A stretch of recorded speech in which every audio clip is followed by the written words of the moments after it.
Hello. This is normal, right? Normal time? 6 p.m.? Not late at all? Definitely not 1:43 a.m. on Wednesday. Okay. Consistency out the window immediately the next day. So you can't even call it consistency, right? You would need at least 2 examples to call something consistent. Let me just get right into this, because this is gonna be... Oh, I have to press the enter button. This is gonna be a mess.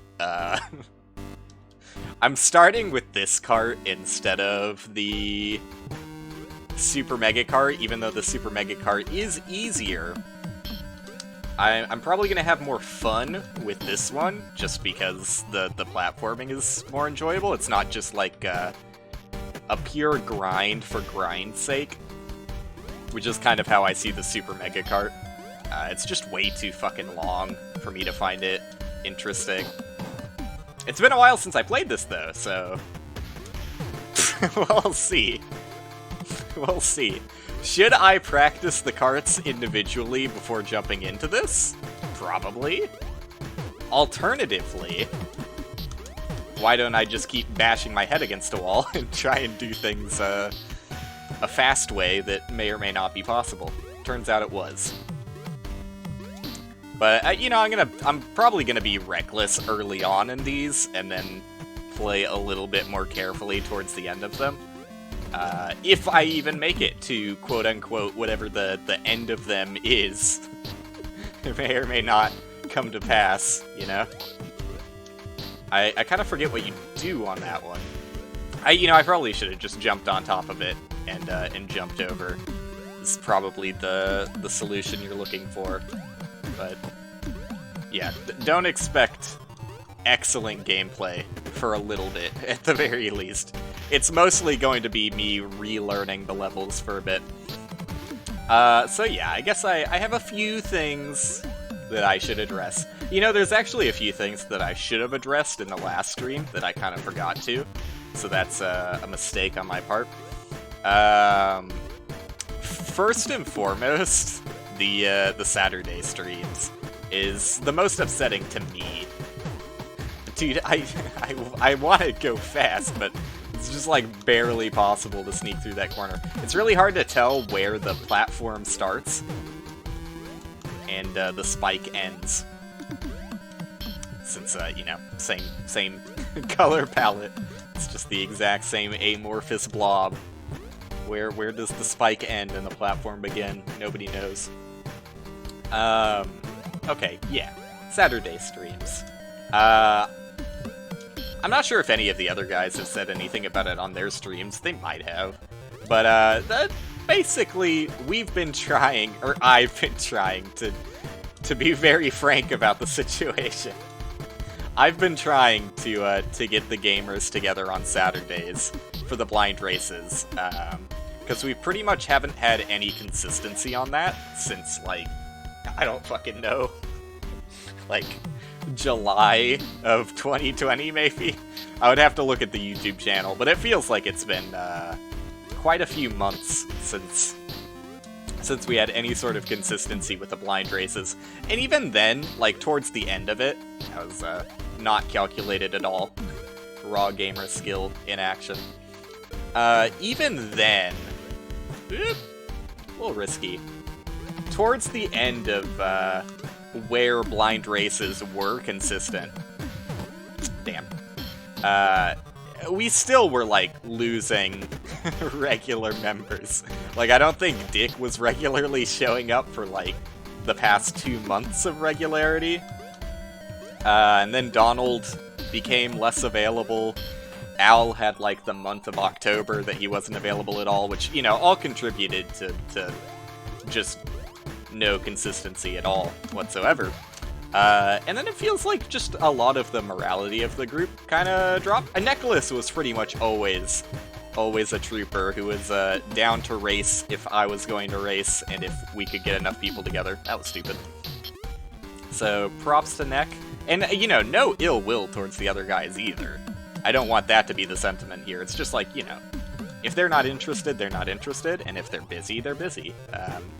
But because of that situation, it means that, like, I don't really feel any sort of compelling reason to put myself out there every Saturday and be like, hey, you know, are we actually doing a blind race? Because more often than not, I was just left on red, or I would get like 1 or 2 interested if others would show up, and then, you know, others did not show up.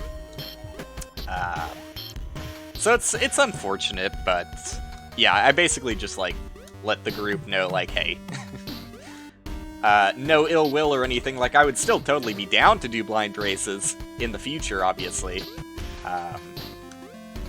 But I'm just not going to try and do it as, like, a Saturday thing anymore, because, like, on my end, shouldn't have done that one. On my end, it's like I wanted something special, because, like, I don't really have any special days on my stream schedule. It's basically just Saturday that kind of stuck out as a plausibly special event, and maybe I'll change that about my schedule. Maybe I'll shift it around to make certain days more interesting than others. I don't know. I just don't, like, okay. Especially when I can't even, like, regularly show up during the week, I probably shouldn't put barriers in my way. Like, if I had to do a special themed day, like, hey, here's fucking retro gaming day, I'm only allowed to play things on, like, the SNES or before, right? Like, you know, I should stick with trying to show up regularly on stream before I get into anything weird like that. Because I typically, you know, I've talked about it before, but I get tired of games pretty quickly, which is why I try and avoid, like, long-term commitments to games, like, and I'm gonna talk about Grimrock today too, like, I don't know, it's not a sore subject or anything, because, like, you know, I'll just save that for later, but basically, like, any sort of, commitment I have to make other than just showing up to the stream at the moment is, probably not a good idea. So I'm trying to keep it to just, like, hey, maybe Saturday is a special day. I can live with one special day, especially because, why am I fucking that jump up so much? It was way easier because it was a group thing. So, like, even if it's, like, a special event kind of thing that I have to commit to every Saturday, it was not hard to commit to when I knew I was just, like, hanging out with some cool guys I like to play games with. Like, that made it super easy. So I guess, I don't know, maybe there is something to be said about if I made, like, more special days, because, like, a big thing I have when starting stream is just, like, not knowing what the fuck I want to do. Maybe I'm giving myself a little bit too much freedom, but these are topics to think of for a different day. Point is, the boys, you know, had other priorities, basically. Most of them. But that made it... oh god, I could have maybe saved that. I just jumped at a horrible time. It makes it so that, like, you know, I basically did not want to commit to the regularity anymore. So that's that. Like I said, you know, if sporadically we can all get together and agree, like, hey, you want to do a blind race, like, on this day, or just, like, play any other fucking game, I don't care.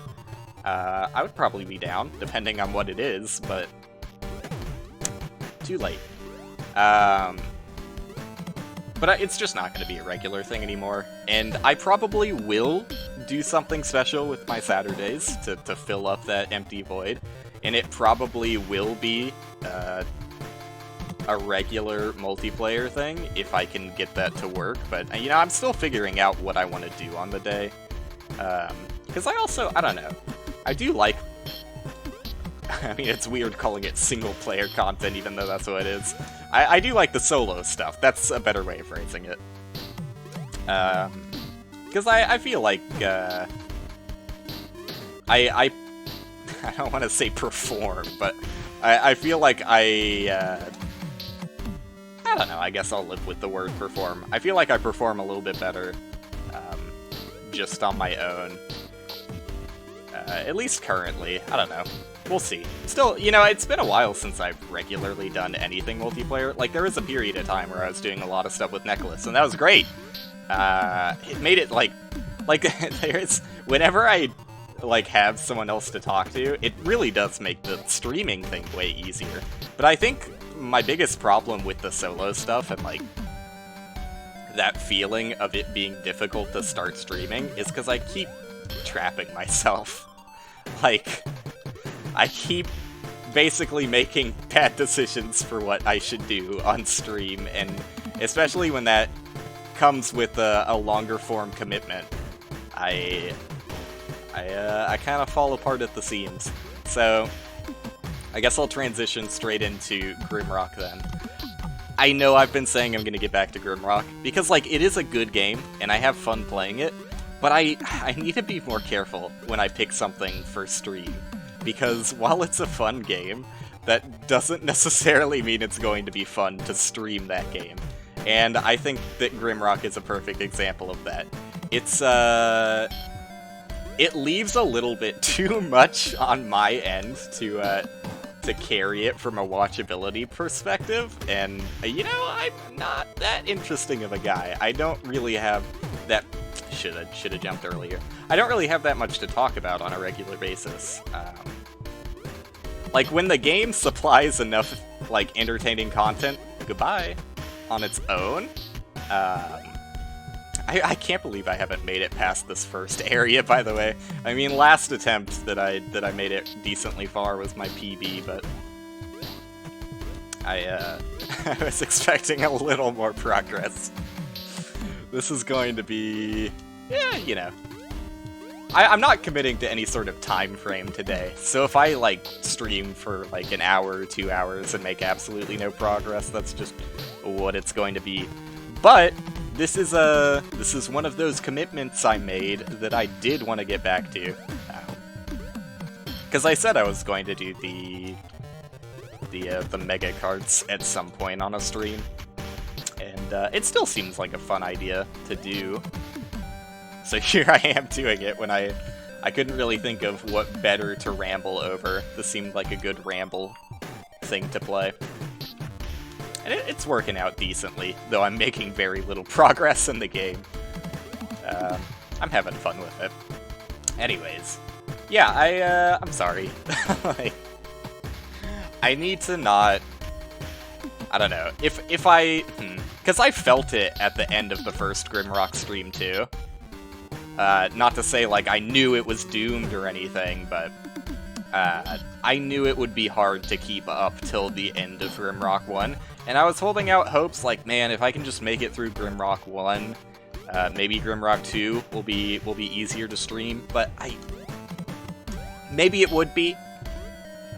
Because there is still a lot I haven't seen in Grimrock 2. I really didn't, like, explore the secrets all that thoroughly, because it's, like, a pretty sizable kind of open world. I mean, it's pretty open.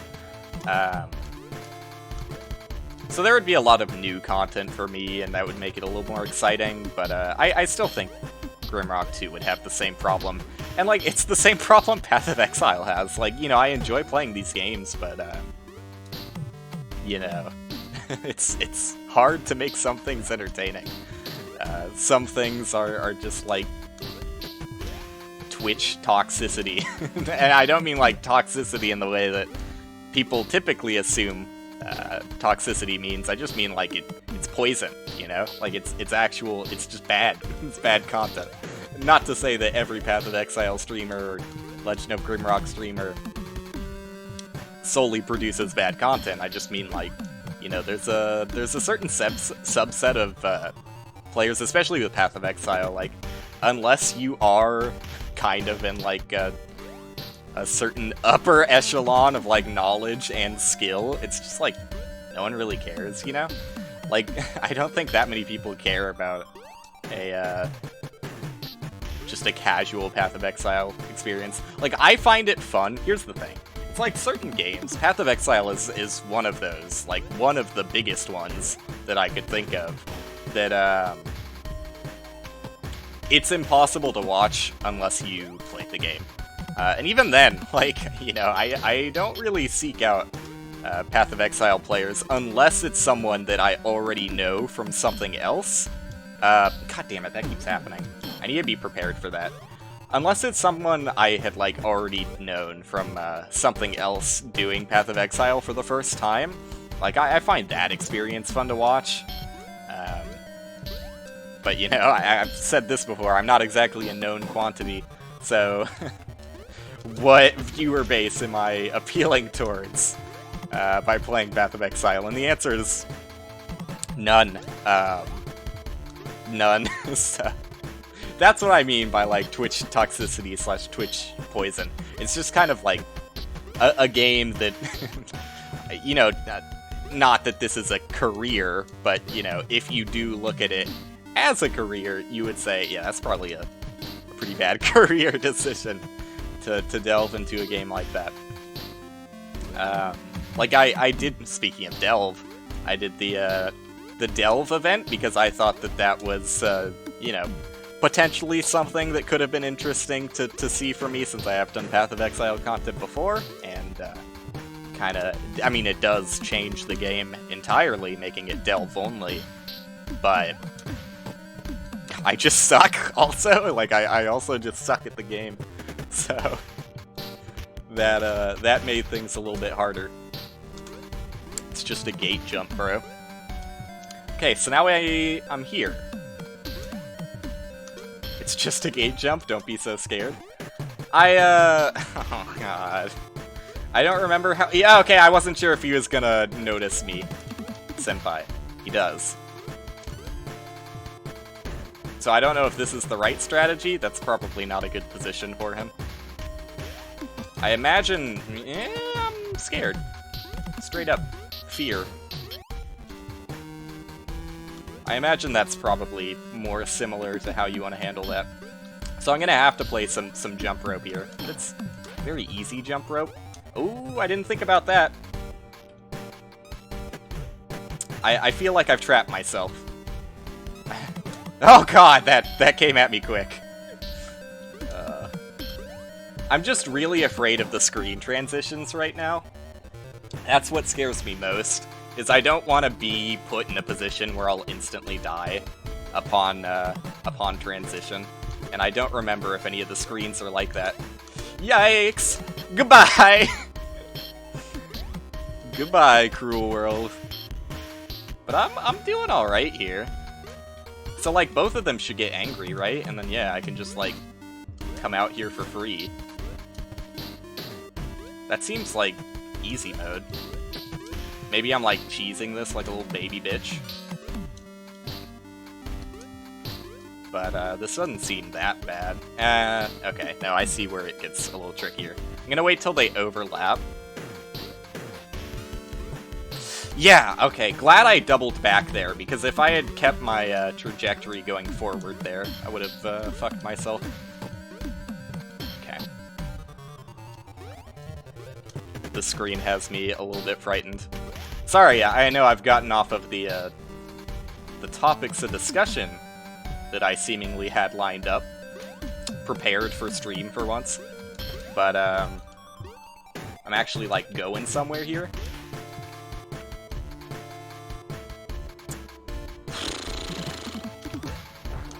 Yeah!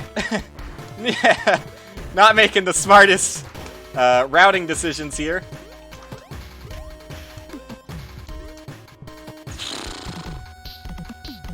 Alright, I can chill for a bit. 2-7, huh? I don't remember how many stages all of these have. 2-7 feels a little bit lengthy from what I recalled, though.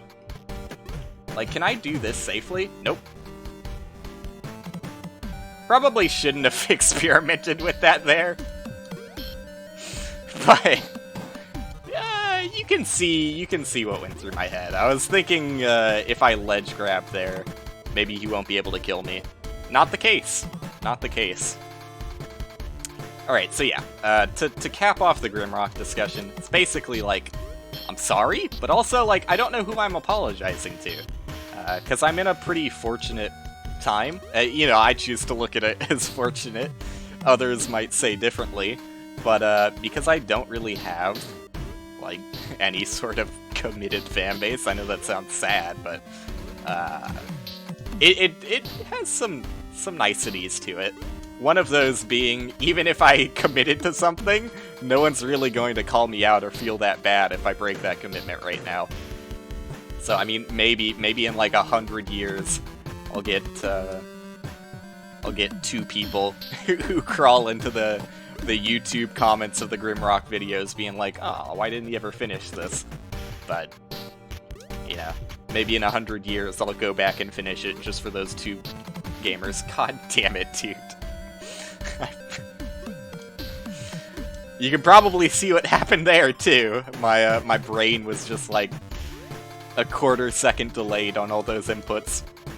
I noticed that I was sliding across the block there, so I held down crouch to try and ledge grab. But instead, what actually happened was I was already fortunately ledge grabbed on accident, and me pressing that button just dropped me.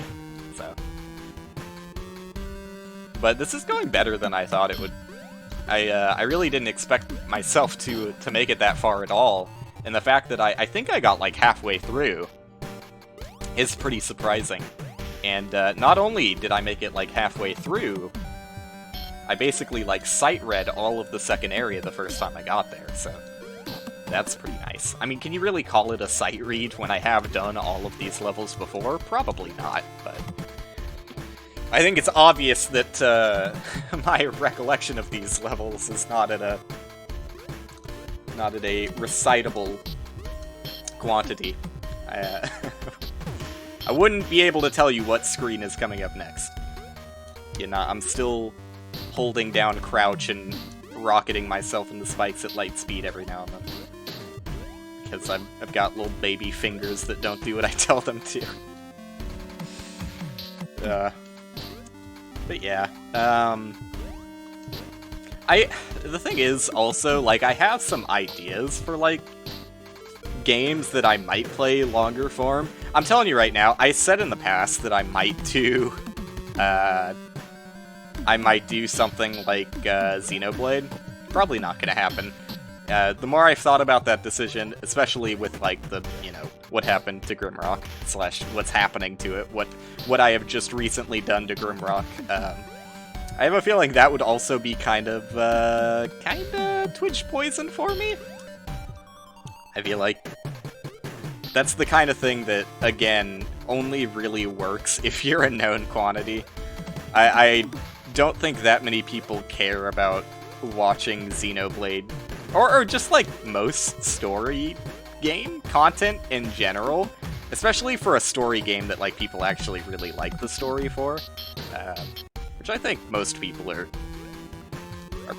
pretty high praise of Xenoblade's story, which is surprising, because, like, the tiny amount that I've seen of Xenoblade, I've done, like, the intro area of Xenoblade once, and it's about, like, the most cliche start to a story that I've ever experienced. It's just like, we got a legendary blade that only you can use, and also our village gets attacked by the ancient evil, so you have to go, hero.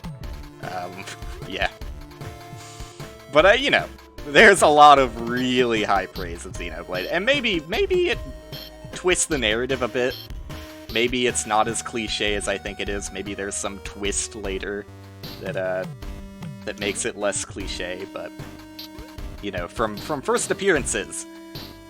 And maybe that's what they're going for. Stop, dude. Stop doing that. I keep accidentally ledge grabbing and crouching off. Maybe that's what they're going for. Maybe it's supposed to look overtly cliche at the start to flip it all when it gets to, like, the midway point or something. I don't know. But, yeah, if I was going... I'm not saying I'll never do Xenoblade, and I'm not saying I'll never, you know, come back to Grimrock or Grimrock 2 or whatever, but I'm just saying that right now, it doesn't make sense for me to be playing games like that. like, you know, especially Grimrock, where I have already played the games. Like, why am I streaming it if it's not that enjoyable to stream, and if, you know... I mean, it's weird to say when I don't really have any sort of audience, but, like... Yeah, when no one's really enjoying it, I guess, is the only way of putting it. Or, you know, I guess the way I look at it more is... from myself as a viewer, like, would I fucking watch some random dude that I've never heard of play Legend of Grimrock? Probably not. Yeah, probably not. So, that's kind of the lens I should be putting, just bad fingers. It's kind of the lens I should be putting games through before I decide to commit to anything. And you know, I've got some ideas that I still do want to commit to, even through that lens. Like, I'll say it, because I've said it before. I think that Kingdom Hearts 2 Critical Mode playthrough would be enjoyable. I've done it in the past, but I hadn't fully completed it. Like, I had beaten the game, and I had, like, done most of the data fights, or whatever the fuck the end game, like, refights of the organization members was called. I think they're data fights. I did most of them. Some of them I felt were, like, really shitty fights, so I just didn't, like, I didn't want to keep going, because I was like, this fight is just not fun. But a lot of them are actually, like, pretty creative, enjoyable fights. I don't know. Some of them it just feels like you take damage out of nowhere, and on critical mode that usually just means you get, like, 1 tapped out of nowhere. Or 2 tapped, considering you have, like, the... Yeah, I'm not gonna get into the details, but... point is, I still think that would be fun, and if I did stream it, I would have more incentive to commit to the more annoying fights, like the fucking dude who's got a shield and makes, like, ice clones of himself was really fucking tedious. I didn't really quite understand the mechanics of the fight. Like, I don't know what makes him make clones of himself, or if that's just something that happens. I really didn't stay around in the fight long enough to figure out what exactly was going on, but yeah, you know, streaming would definitely give me reason to stick out some of those more annoying fights, and it's something I think would be fun, just because, you know, I'm a hardcore gamer. I don't really like the combat in Kingdom Hearts as a whole, but Kingdom Hearts 2, like, that's meat. No better way to put it. That's just, it's got a really juicy combat feel to it. I wish there was a little bit more on the movement side of things, but even still, it's got the best movement out of any of the Kingdom Hearts games. I just, like, I don't know. Something I always look for in games is, like, how they handle momentum. Because, like, a lot of games are really scared to allow a sort of uncapped momentum, and, like, Kingdom Hearts is one of those. Even Kingdom Hearts 2, which does have the best movement, like I said. A lot of your momentum is, like, you'll do a movement ability, and then, like, as soon as the movement ability ends, there's nothing you can, like, chain off of it. It's just, like, you do the movement ability, it gives you a speed boost, and then your speed is immediately stripped away from you. You don't get to keep that momentum in any way. But, you know, it also doesn't really matter, because, like, when you have the max level glide, you just kind of fly around at Mach pace anyways. I don't know why I'm talking about fucking Kingdom Hearts 2 movement. I still think that would be fun, though, so maybe I'll throw that on the list of things to potentially do at some point, but for now, I think I'm just gonna chill with no commitments for a bit, see how that goes, and just do random dumb shit, like dying in Spelunky over and over again, which, okay, and I just talked about Twitch poison, right? I'm not gonna say Spelunky is Twitch poison, because that's definitely not the case, but, not as a whole, anyways. I think that, casual play for Spelunky has kind of started to enter Twitch poison levels. It's just like, you know, there was a lot of Spelunky content for like months after the release, and I feel like a lot of people are just kind of washed out, myself included. It's just like, you know, it's a bit much. Everybody was doing it. At least everybody who would be doing it was doing it. And even some people you wouldn't expect were doing it. But it's just a gate jump, man. But yeah, I don't know. I guess what do I stream? I struggle with that a lot, and it's like I've even directly talked about this, that like it doesn't really make sense to start out doing what I'm doing if you actually care about garnering any sort of viewership on Twitch, which I don't really care. So, you know, why should I care about things like Twitch poison? I guess that's a good point that I should have talked about when talking about Grimrock, is it's not because of the lack of viewership, because, like, obviously I don't really have viewership doing anything, but it's more so just, like, the actual enjoyability of streaming it. And, you know, viewership has a little bit to do with that.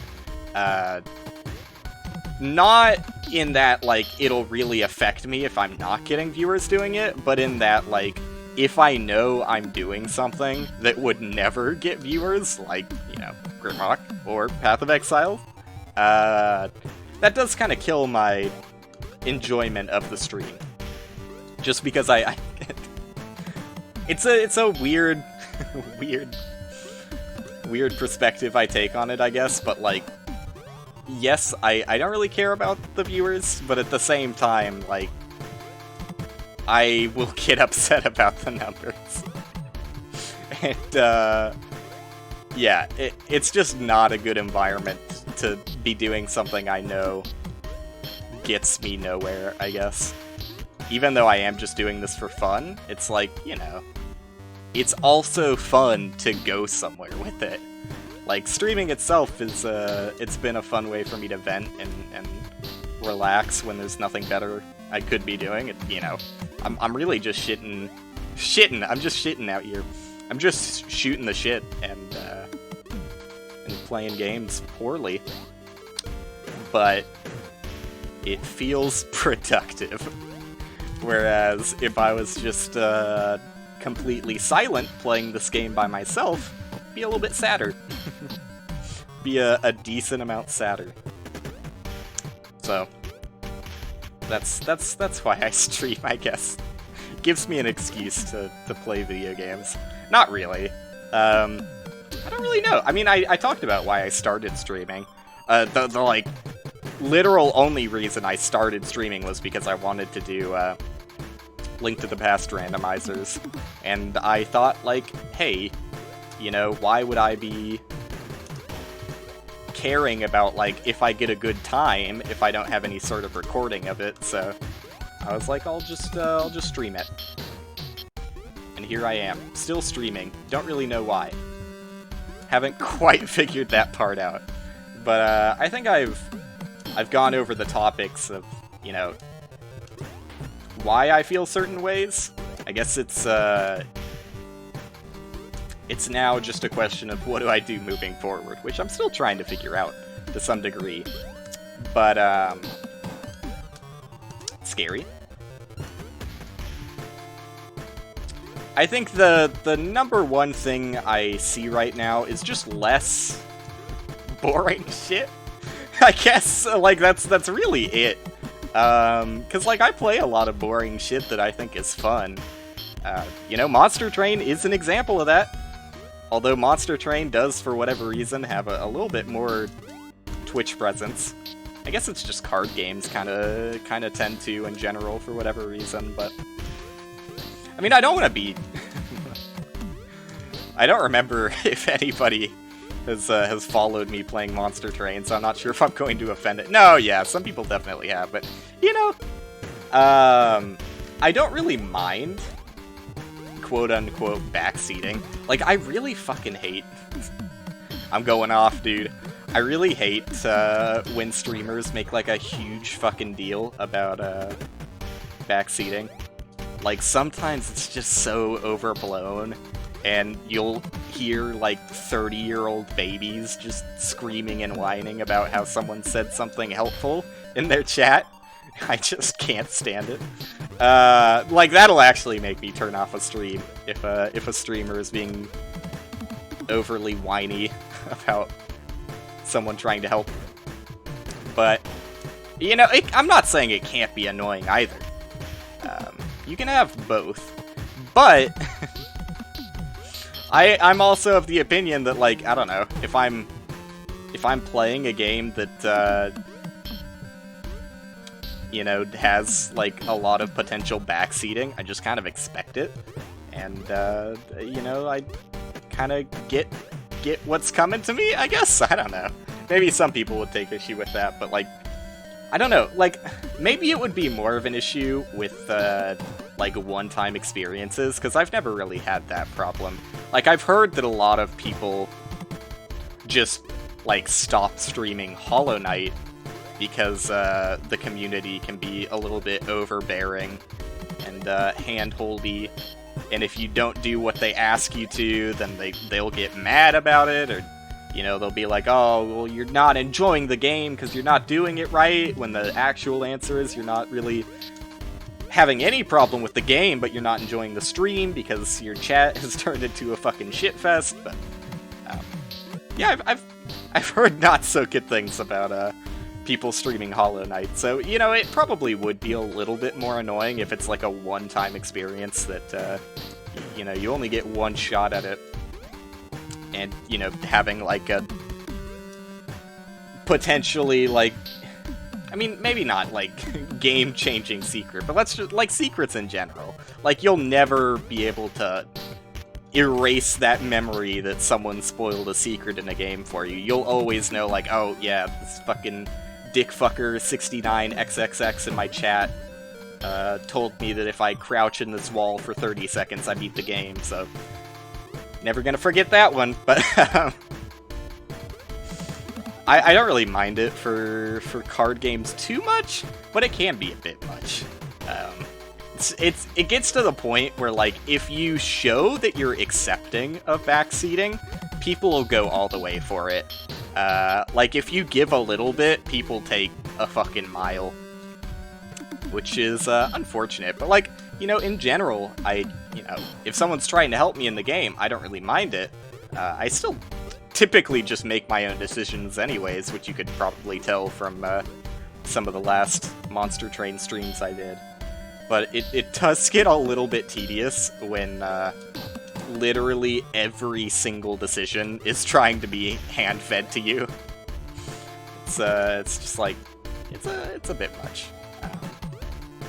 I don't know where I started on that topic of discussion. I guess I was just talking about, Monster Train is for whatever reason not Twitch poison. Because you get a surprising amount of people who have shown up for the Monster Train streams. Not many people stick around because it's me, you know? What do you expect? But yeah, I was a little bit surprised, especially the longevity of it too. Like, Monster Train has been going for a while. People are still popping into, like, Twitch streams that have 0 viewers. Surprising. I wonder how Slay the Spire is doing on that regard. Probably similar.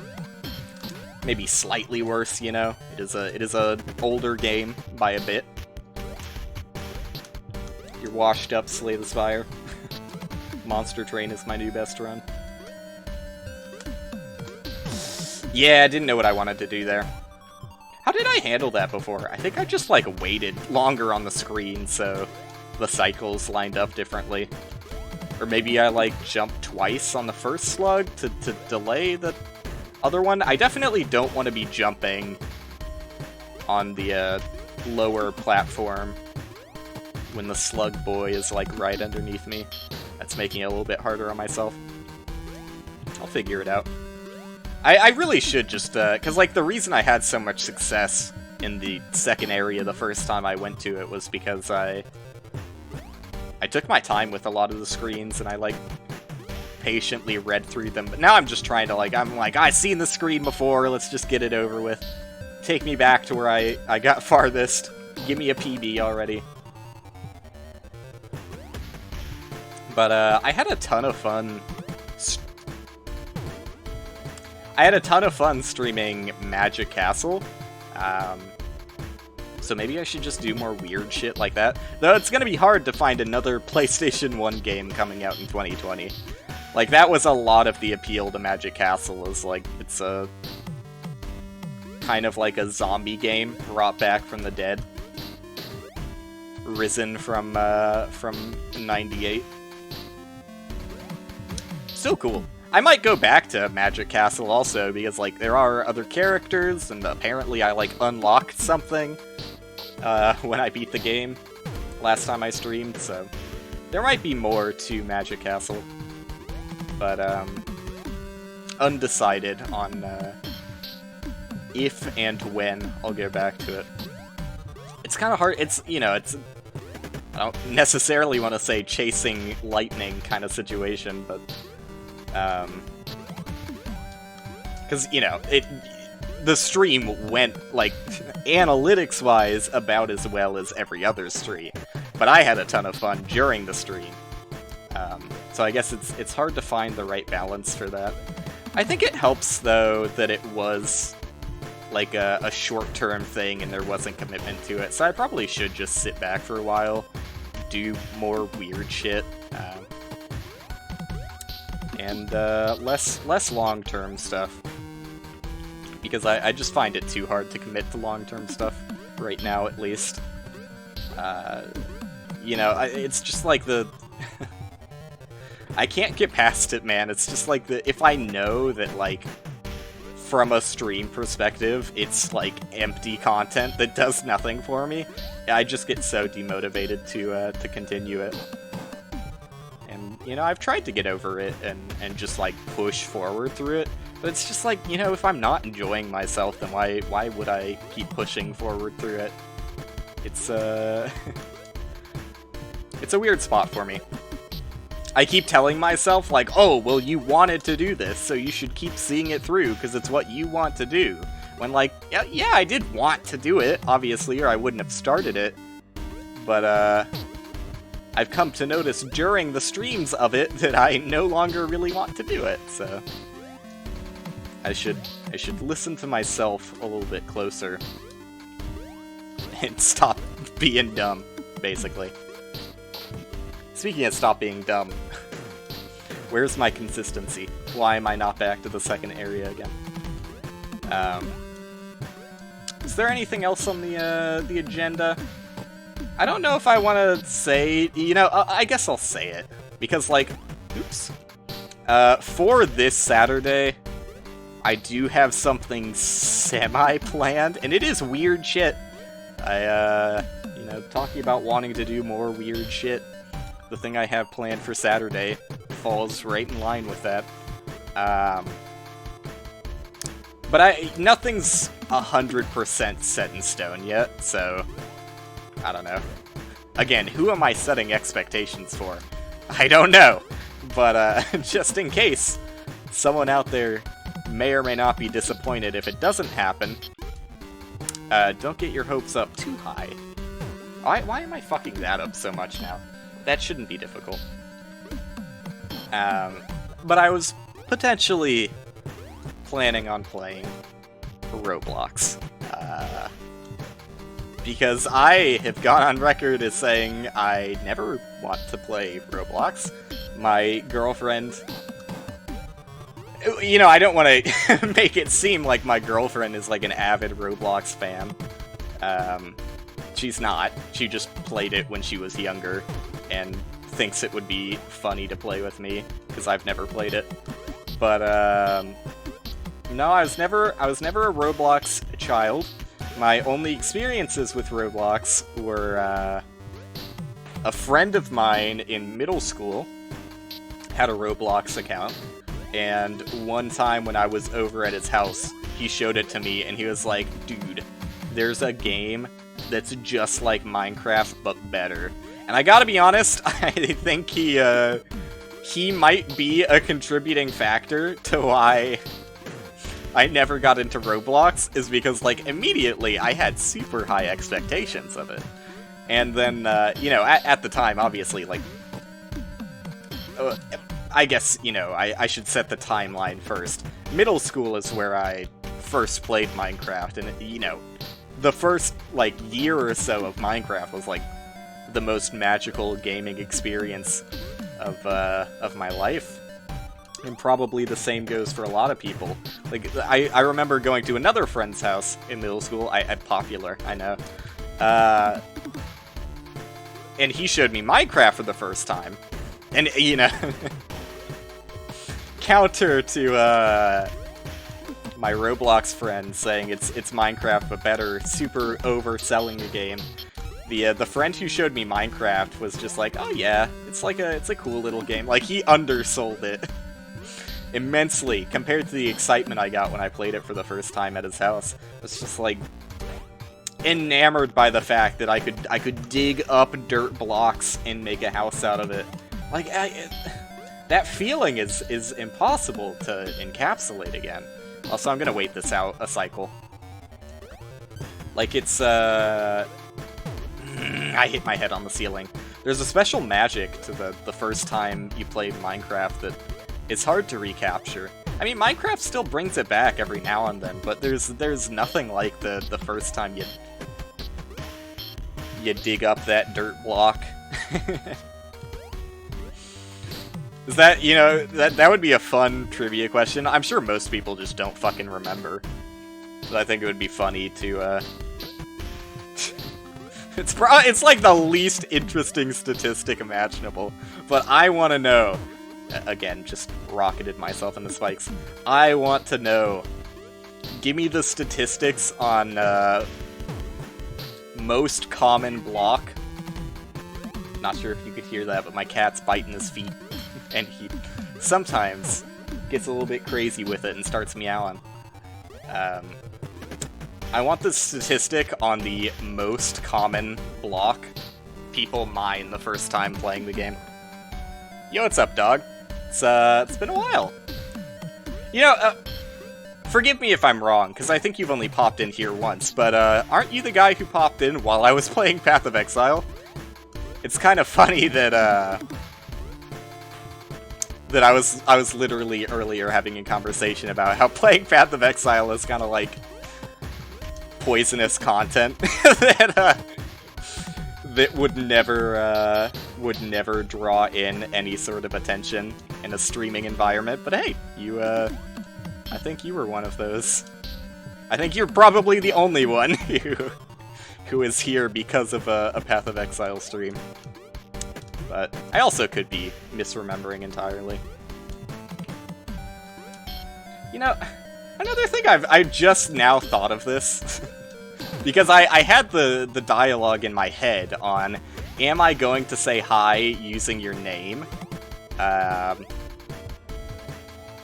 answer ended up being no.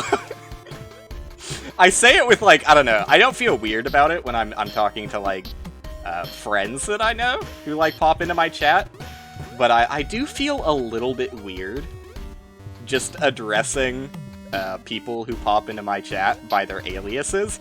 Because, like, okay, truth be told, not saying you're one of them, but some people have some really bad aliases. And some people just have some, like, unpronounceable aliases that I've got no fucking clue where to even begin trying to say their name out loud.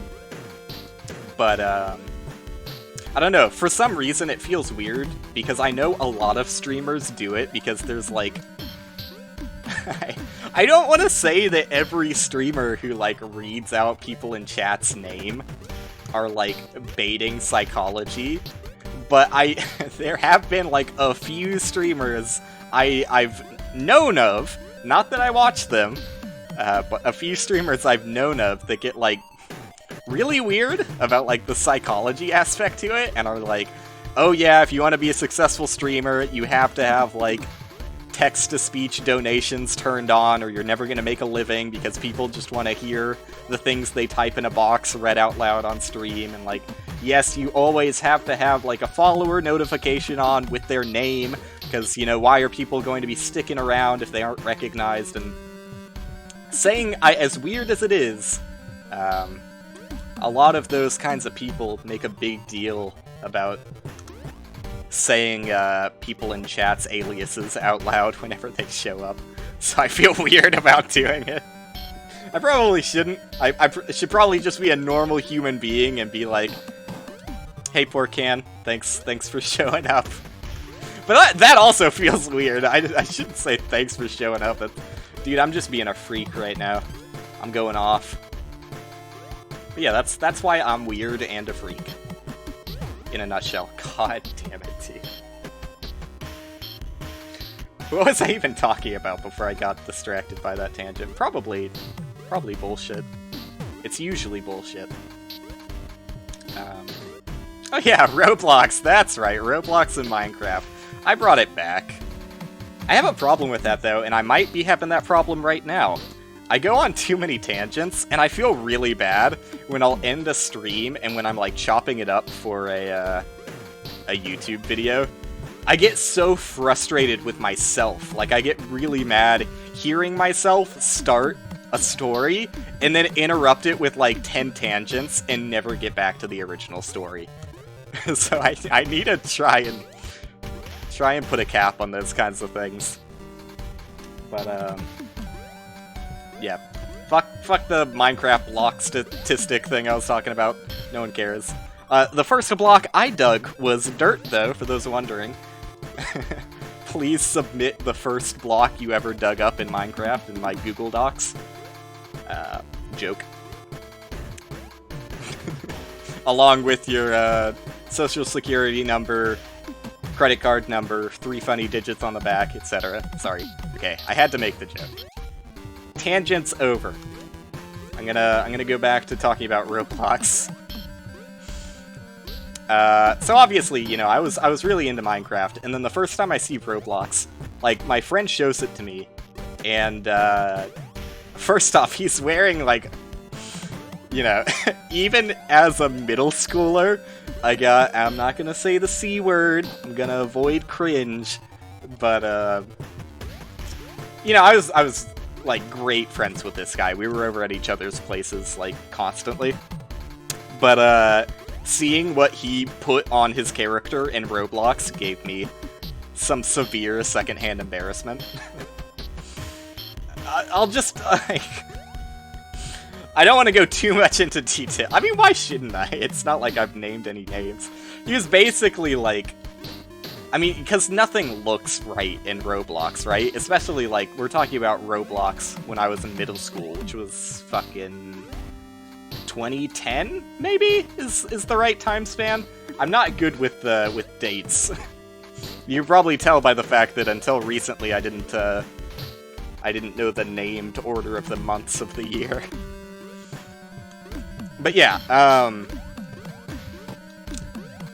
nothing looks right in Roblox. So it's kind of, you know what it's like? It's like Sonic OCs. It's like Sonic OCs when they're literally just a Sonic-esque character that's wearing, like, a bunch of pop culture stuff all over their body. And you can say, like, oh yeah, this is William the Hedgehog. Original OC, do not steal.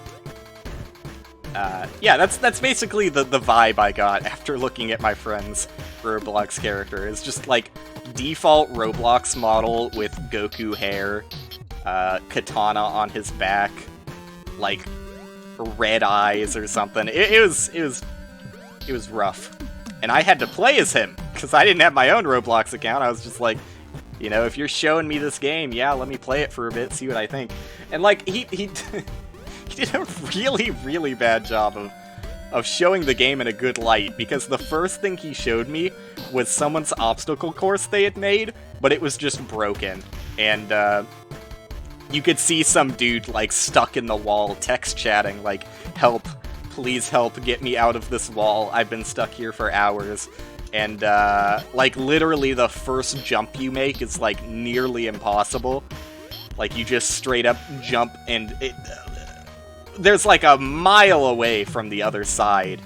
Even at, like, the maxed performance jump. Maybe I was missing, like, a sprint button. Maybe I was missing that there was a double jump, but it actually seemed like an impossible gap to clear.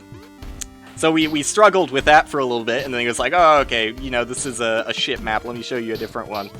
And he loaded up, like, one of those, the classics. He loaded up, like, one where you just, like, work at a pizza shop, and, like, you can buy your own restaurant and, like, buy a house. And, you know, that's about it. That's all you do. It's like, literally just a set piece for role-playing, which is, like a 12-year-old, or whatever the fucking age middle schoolers are. Like I said, not that good with the dates. Both romantically and chronologically. Yeah, it just sucked. I have never really been into roleplay. I've talked about that before during the MapleStory stream, because Michael was persistent about it being the only gaming content one should ever delve into. But, yeah, I just got a very bad first impression of Roblox, and kind of stuck with that for my entire life. So I've never touched Roblox. But I definitely understand. Like, you know, I was probably just a fucking stuck-up little kid, infatuated with Minecraft. Like, just the fact that I was being told it would be better than Minecraft, and I was, like, in the peak of enjoyment for Minecraft for me, I was just like, nah, dude, I'm just gonna fucking dig some more dirt blocks. See you later. So that's why I never touched Roblox. At this point, I kind of, like, shy away from it for a different reason. Both because, like, I do think...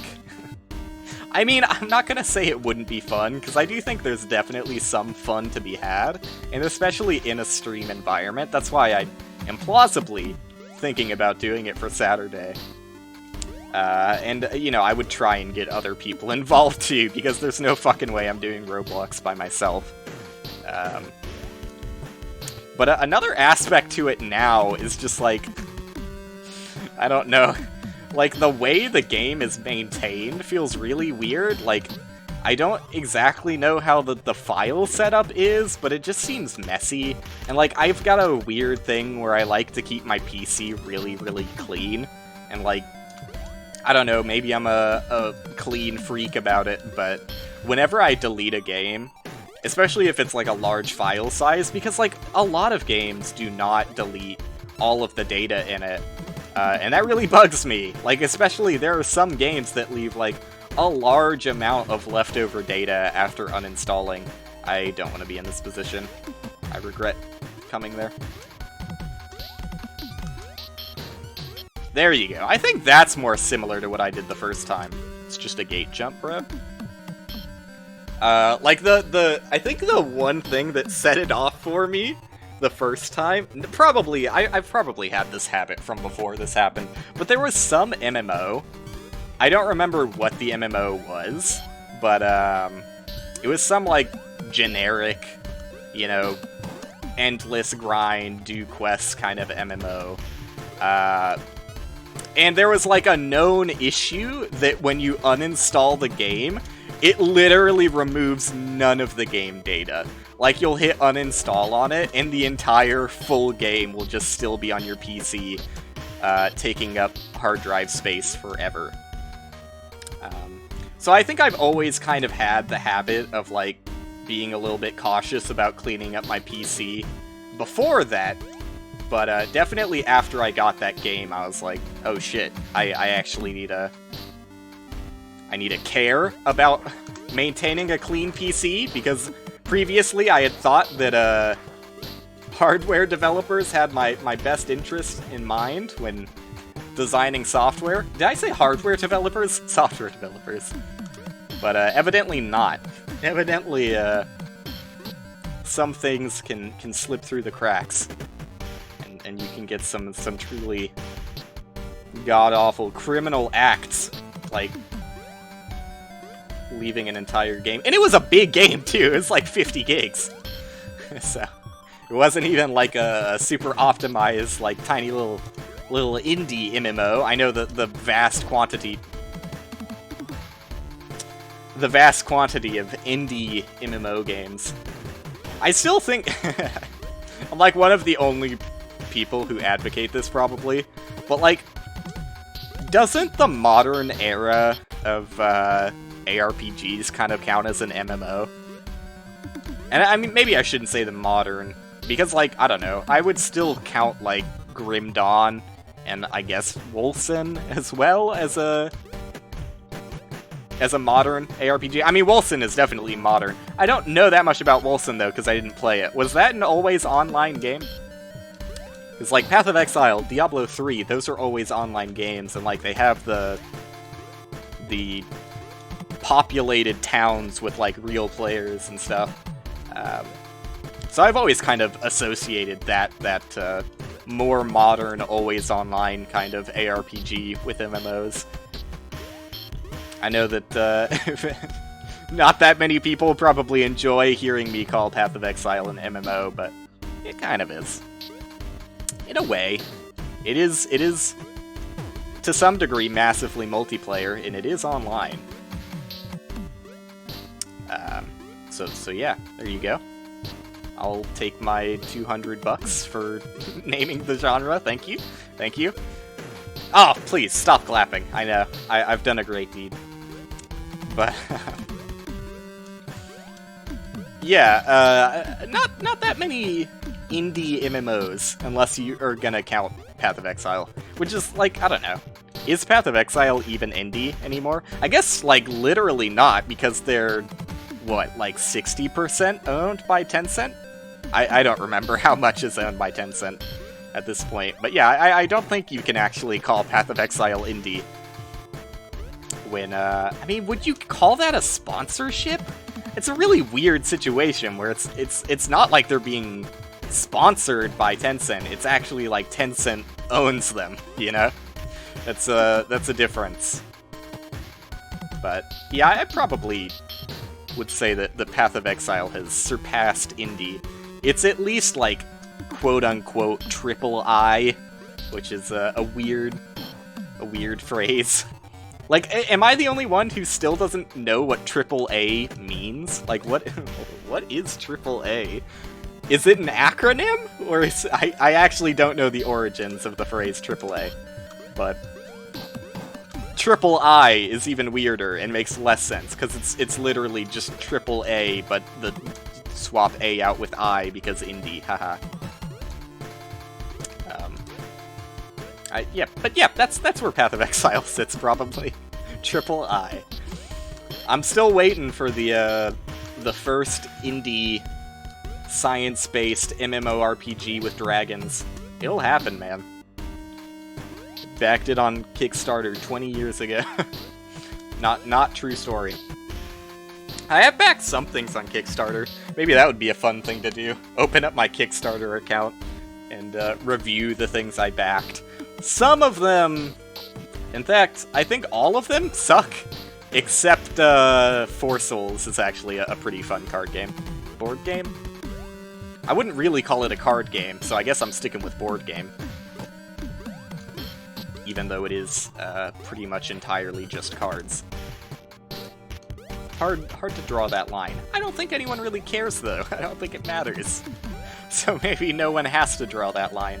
Dude, why? I keep, like, fumbling on the easiest jumps. I get nervous when I get this far. Because it is, like, past this area is, like, the halfway point. Maybe even farther than the halfway point. Because, I think the later levels are shorter. Oh, yeah, I should have waited on that screen. I knew that the cycle lined up better if I wait a little bit. Yeah. Thinking about, like, a lot of the commitments I mean, they're not like I've hard-made commitments or anything, but just kind of by, like, starting something on stream, that in itself, even if you never, like, outright say, you know, I plan on finishing this whole thing. Just starting it is kind of a commitment in itself. And there's a lot that I haven't touched in a while. Like, I still do want to finish Pogo Stuck. It's just like, I'm not even gonna say, that game is not Twitch poison. I think that game, still, even though it's like, it's old, fuck. I think that all of the getting over it adjacents, oh, you fucking, stop, I'm being the person I hate. Getting over it is literally like, an homage to, sexy hiking. So, who would I be to say getting over it like, instead of sexy hiking like? I know that makes me like the most pretentious dickhead on the planet, but that's who I am, baby. Take it or leave it. Wait, where are you going? Yeah, I think that all of the sexy hiking likes are great content for anybody. But it can definitely turn into a grind. And it's hard for me to turn that grind into something enjoyable, especially when I'm like, I don't know. Like, here's the thing, if I really cared about my Twitch, I mean, I care to it to some degree. Like, obviously, I'm still, like, the streaming aspect of it is not really work. It's just, like, I show up, right? And I still kind of struggle with that every now and then. But the YouTube, like, keeping up the YouTube, and especially, like, edited highlight videos, and the you know, more recently, the TikTok. Like, I don't make TikToks that often. But they're a lot easier to make than highlighted videos, and I've talked about how they're a little bit more rewarding to make, because, like, people see TikToks. Like, the algorithm on TikTok force feeds people content from strangers, whereas YouTube, it's become a... While it used to be like an open environment for new creators, it's very rare that someone just pops out of nowhere and gets recognized. Really, really good, high-polished, well-made content will be seen. But, like, just some random dumb fuck talking over a video game, like, you're not going to stand out that much. There's millions of us doing this exact same thing at the exact same time right now. I am not special. And I mean, that's not like a self-deprecating thing. Like, you know, I think I've got my qualities for sure. But, there's definitely people who put more effort into this, I'll tell you that much. Like, I don't personally watch too much of Jerma's content, but I gotta say, man, that guy is the most deserving of his position. Because, like, he was one of the earliest people doing, like, YouTube and Twitch. He has no reason to put as much effort into his streams as he does, but yeah, he is still, like, out there trying, like, crazy, wild, new shit, setting up ridiculous bits on the fly. Respect the hell out of him. Because, like, you know, I'm not saying that, like, people who were doing this really, really early on don't have to try, but for a lot of people, they kind of don't. There are definitely some people who stagnated and kind of fell off. Most notably, like, it's really sad, and I think I've talked about this before, but, like, there are some people, because, like, you know, when, in middle school, when I was, like, enjoying the height of Minecraft for me, I shouldn't really call it the height. Like, I'm still loving Minecraft, just, you know, it's different. the first time you're playing it, like I said. But, yeah, the first Minecraft explosion, I guess, is the best way of putting it. Like, I watched a lot of Minecraft-only content creators on YouTube. And it's, that is, like, the most heartbreaking thing to see. Are people known for one thing? Like, Minecraft seems to be the worst of it. Maybe it's not as bad nowadays, but for a while, like, if you tried to pivot out of Minecraft, like, close to that first Minecraft explosion, just people fucking hated you. They'd be like, what the fuck is this shit content? Bring back Minecraft, I just want to see you shear sheep 300 times. So, yeah, I'm glad I'm not one of those. I don't really know where I was going with that line of reasoning, but that sucks. Yeah, I don't know. I kind of lost the original topic. See, I told you, I hate it when it happens, but I don't fucking remember what I was saying before I got off on that tangent. You just try and make a stronger mental note before leaping off to the tangent. Not that it matters that much. Like I said, you know, who fucking cares what I have to say? And again, like, I feel like I do it a lot. I don't want people to think it's like I have a horrible mental image of myself, because I don't.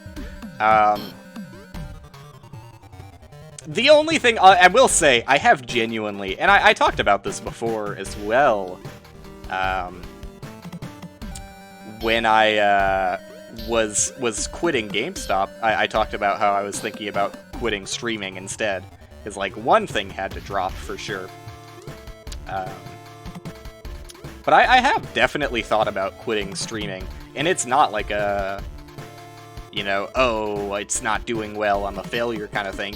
It's just like, I mean, I kind of lost the original reason why I started doing this. And it's been a weird time trying to find a new reason for why I'm doing this. It still is fun. And there are rewarding moments to it, but it's also hard to keep it up.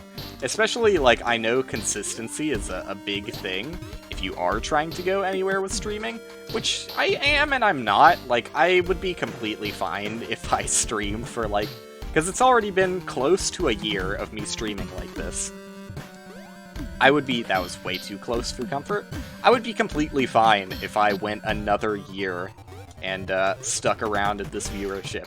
Should I look at that and say that is a failure on my part? Probably. I probably should look into that and be like, oh, I'm doing something wrong here. But I don't really. And I like it better that way. Like, I just kind of see it as, I'm doing my own thing. I have definitely made some bad decisions doing this. Grimrock is one of those, as much as I hate to say it. Yeah, I shouldn't commit so hard to things that I may regret further down the line. But I'm still having fun with it, so I'm still gonna keep it rocking. But the consistency is hard for now. And the biggest problem, honestly, is just my sleep schedule. I mentioned that it was bad either last time I streamed or one of the last times I streamed. It's still bad. For those wondering, sleep schedule check. Has it improved? Not really. It's pretty much in the exact same boat.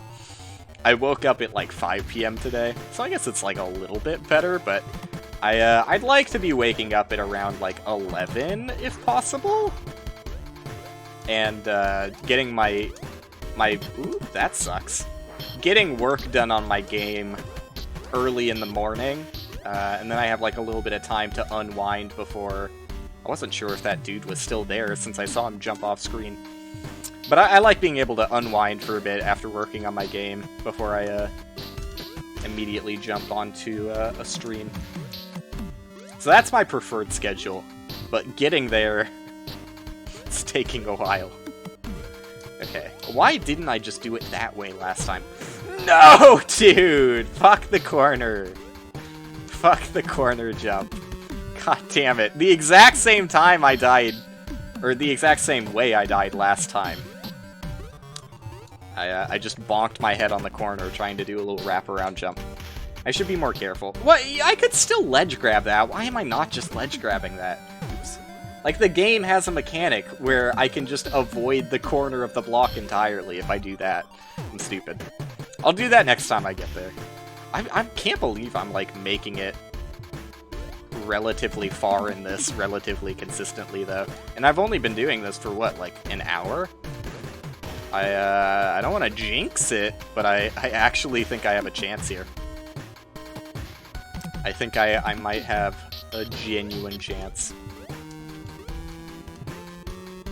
we'll see. Speaking of my game, though, because that's something I wanted to talk about as well, work on that has actually been, like, really, really good. Like, while it might not look like I'm getting a lot of shit done stream-wise, because I'm... Like, if you looked at my life just as an example of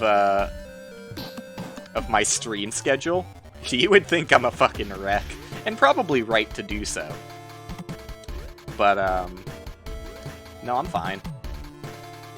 I'm chilling. I'm getting a lot of work done on my game, sorry. I lost the thread again. I found it. I've been getting a lot of good work done on my game. It's actually progressing, like, really fast.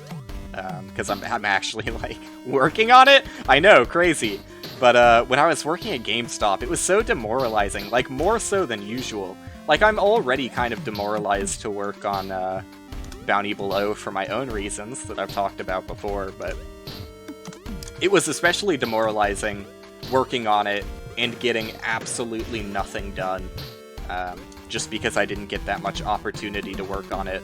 Like, I would maybe get, like, a couple days out of the week where I'm like, oh yeah, you know, I might be able to spend a few hours here and there, but, the work being so ungodly slow, made it really, really hard to keep it up for a bit. I mean, I did, but, yeah, there were definitely some moments where I've thought, like, yeah, maybe I should just, like, throw Bounty Below in the trash. Yeah, there's still some validity to that, don't get me wrong. I probably should have. But at this point, I'm, like, overly committed to it. I've just spent way too much time working on Bounty Below for me to not see it to its end at this point. And it would be nice to actually have, like, you know, a finalized product to cap off that era of my game making. That was a little close. So yeah, there's reasons for me to want to complete it still, and I probably will. gotta put probably in there. Oops, don't want to go yet, because who knows what happens. But yeah, I barring some unforeseen disaster, will likely be finishing Bounty Below within a few months. I know. Wild. Oops. I knew I would fuck that jump up at some point. Every single time I did that jump successfully, I was like, there is no consistency to my method here. I'm gonna fuck this up one of these days, and I did. But yeah, being able to work on Bounty Below every day has been super nice. I don't work on it every day, but I work on it most days, and for a decent amount each day as well. Like to go through, like, the era of my GameStop career, before I started working at GameStop, I fully, like, sprited and animated all of the bosses for the dungeons section of Bounty Below. And all I had to do was actually, like, implement them in the game, which, you know, takes a bit of time. But throughout my... Whoop, couldn't bring it back. God damn it. I hate fucking up that jump. There's no reason to fuck up that jump. I'm just impatient. Through my entire GameStop career, even having, like, all of the sprites and animation work done, I finished 3 bosses out of the 10, which is pretty sad. Bosses weren't the only thing I worked on, though, so I definitely worked more than a few days of work on Bounty Below when I was working at GameStop, but not all of it was boss work. It's still a pretty good representation of how slow work was going, though. It just made me feel like, holy shit, I am never going to get this project done, you know? And there were a lot of times where I was so busy with GameStop that, like, I would just get home exhausted and just not be able to work on Bounty Below for, like, weeks at a time. It was rough. But, yeah, getting back and having some level of consistency while I might not be consistent on stream, at least I'm consistent on, in my opinion, the thing that actually matters. Which is getting my game finished. Feels really nice. I'm not sure if I'm going to be able to meet that few month timeline that I've alluded to.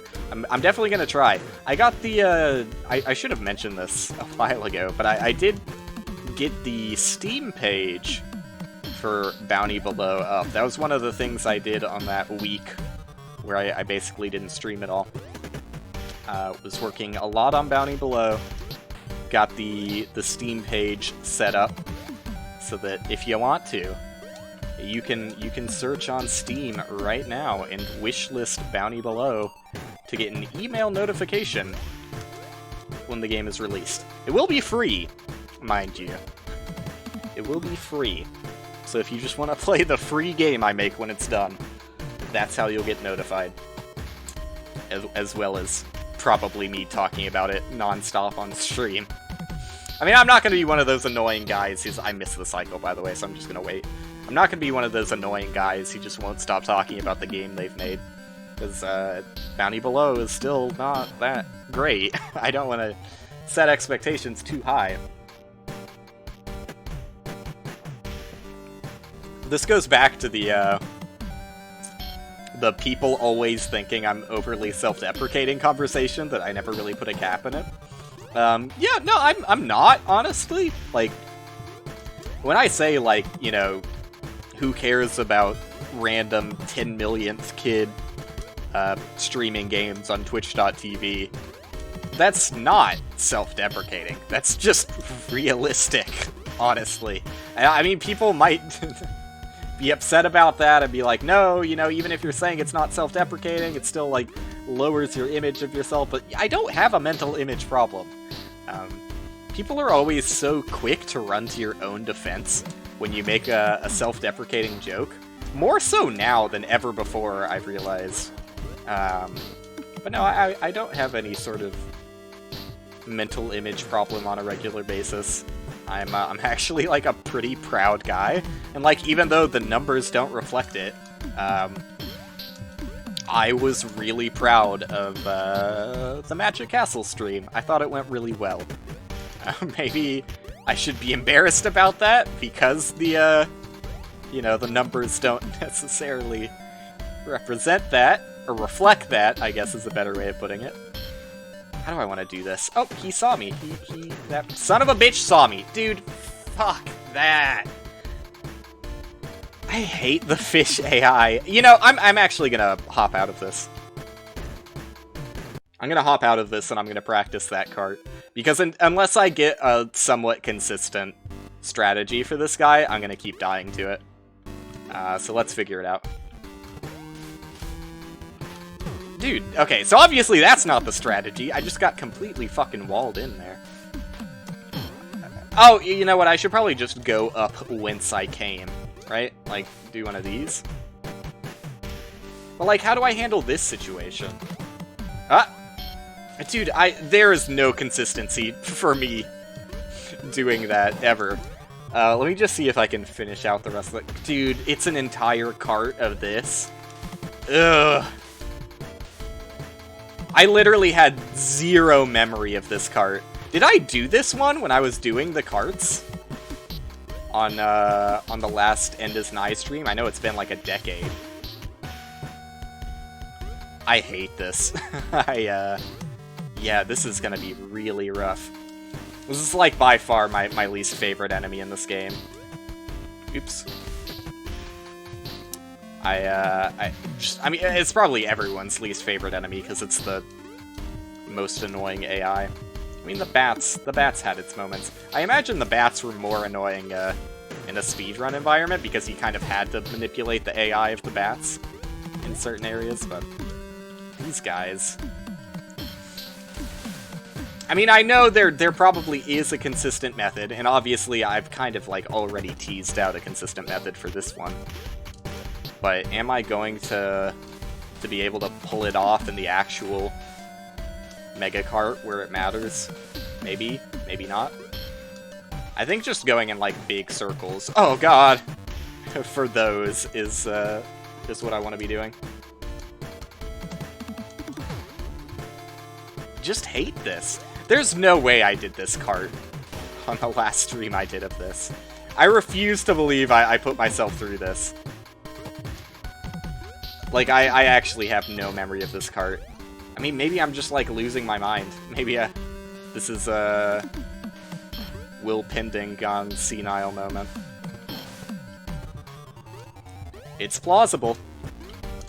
I think I just need to get used to their AI again, though, because I'm already kiting them a little bit better. The worst is when I expect them to dive at me, and they don't. I guess it's not really dive. Launch at me. Is dive always associated with going down? I always associate it with going down. Like, if he doesn't follow you into that, like, chamber there, it seems trickier. But yeah, whenever they, the range of their launch seems so inconsistent, too. It feels like sometimes they'll instantly launch at you when you touch the water. Yeah. But, like, I swear I've gotten closer to a motherfucker. And he hasn't launched at me. Oh, god damn it, he was just camping me, bro. He was just camping me. God damn. It's so hard. And I know, like, a big thing about the AI in this game is that it was made so that there is no randomness associated with it. It's entirely based on player input. So I'm not allowed to complain about RNG here. But, like, okay. It's like, yes, there's no RNG, but it's also not like a linear sequence. I don't know how to describe it. It's chaotic. Like the raw definition of chaos. Like, very, very little changes to your inputs will produce drastically different results. Like, if I make it to the water 1 frame later and do the exact same inputs, the fish will probably be in an entirely different position. So, even though there's no randomness associated with it, that doesn't mean it's predictable.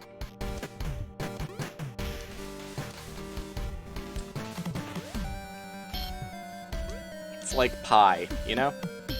It's like pie. You think that fish is ever gonna come back, or is he dead? I think he's dead by walking off screen. Okay, yeah, I hate this screen, because this screen... Did I kill him? Holy shit! No, he's back. God damn it. I absolutely despise this screen, because this screen is exactly what I described I didn't want to see, is a screen where if I don't react immediately, I'm punished. If I don't immediately start going on that screen, the fish is just going to kill me. I know that some of these screens they nerf, or at least, like, change a little bit for the Mega Cart. But I shouldn't expect any sort of leeway. And I you know, when this game came out, I didn't do these Mega Carts for a reason. Like, I pretty adamantly despise just raw endurance challenges. I don't think there's any real appeal to that, and I kind of hate it when games reward that. I don't. It seems weird, like, but at the same time, it's not. Like, some things, it's a very weird line I draw what I think games should reward and what they shouldn't. Like, obviously, I've talked about this before, but, like, games should be very careful. Like, when you're designing a game, you should be very careful that the correct way to play the game, and I say correct kind of loosely, but what I mean by correct way to play is, like, the most optimal way to play it.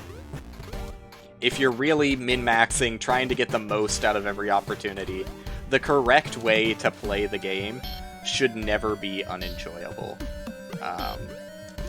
Like, you should try your hardest as a designer to make it so that the player never has to feel incentivized to have a worse time, because it, like, you know, raises their chances of success. And it gets even worse the harder you make your game.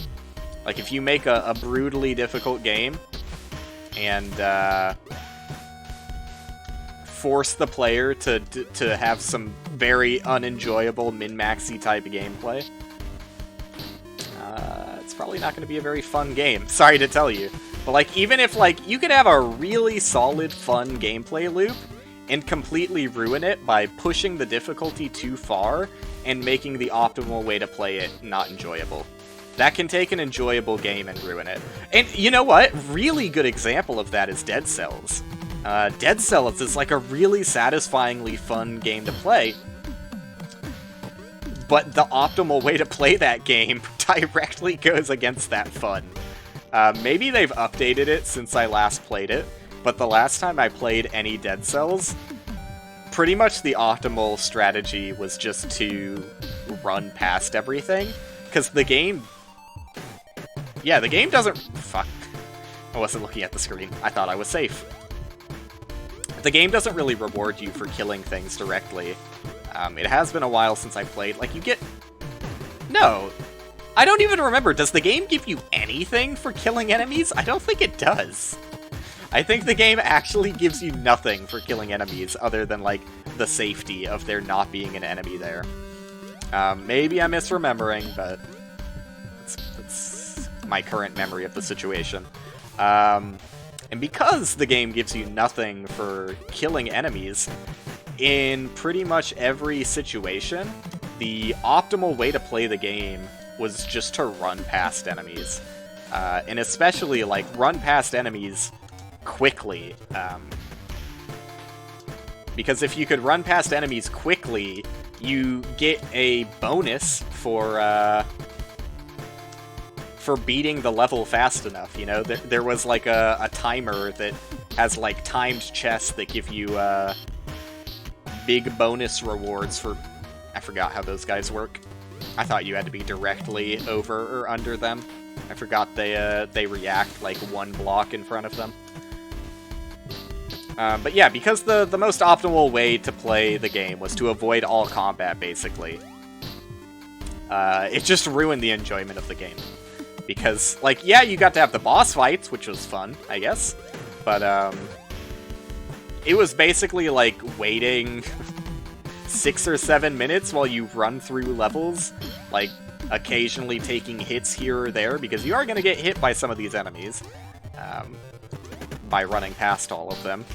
And then at the end of, like, 6 or 7 minutes, you get to fight a boss, and then you go back to running for a while, and, yeah, it just wasn't very fun. But, like, all of the rewards you get in the game, you get, like, chests that give you items, you get stat upgrades that are just strewn all over the place, and you get the timed chests that... Why do I keep doing that? That only show up if you beat the previous level fast enough, basically. So, yeah. A great example of a really, like, mechanically fun game kind of ruined by its design. Which is really funny because in, like, one of the Path of Exile developer interviews, you can hear how infatuated with Dead Cells Jonathan is, one of the, like, lead designers of Path of Exile. And there are some design things that should be respected, I guess, out of Dead Cells. Or at least, like, talked about, you know, there were some interesting things they did. Like, Dead Cells, more than most games, made a big statement on helping the player, even if the player, like, inputs incorrectly, is the best way to put it. Like, even if the player does the wrong thing, the game will kind of fix their mistake for them.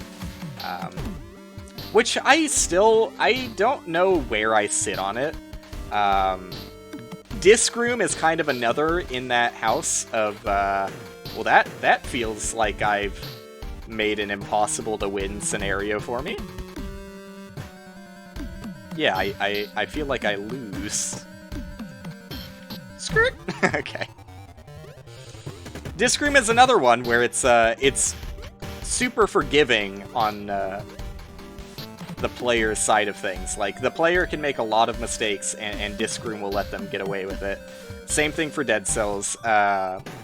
Like, there's some interview you can see online about one of the Dead Cells designers talking about these decisions, and like one of them is if you land from a jump and you're facing the wrong direction, for example, but you immediately press the attack button. I'm saying this in like the worst way possible. Sorry. Let me rephrase for clarity. If you're landing next to an enemy, but you're facing the wrong way, and you press the attack button, the game will automatically like turn you around so that you attack in the right direction, even if you didn't input in that way. And the more things like that, I kind of disagree with in games. Like, yes, it would make the game feel more fluid and smooth, but there are some situations where that can actually play against you, unless you're, like, really careful about it. Like, nothing's more frustrating than, like, say you're in a situation where you fall in between two enemies.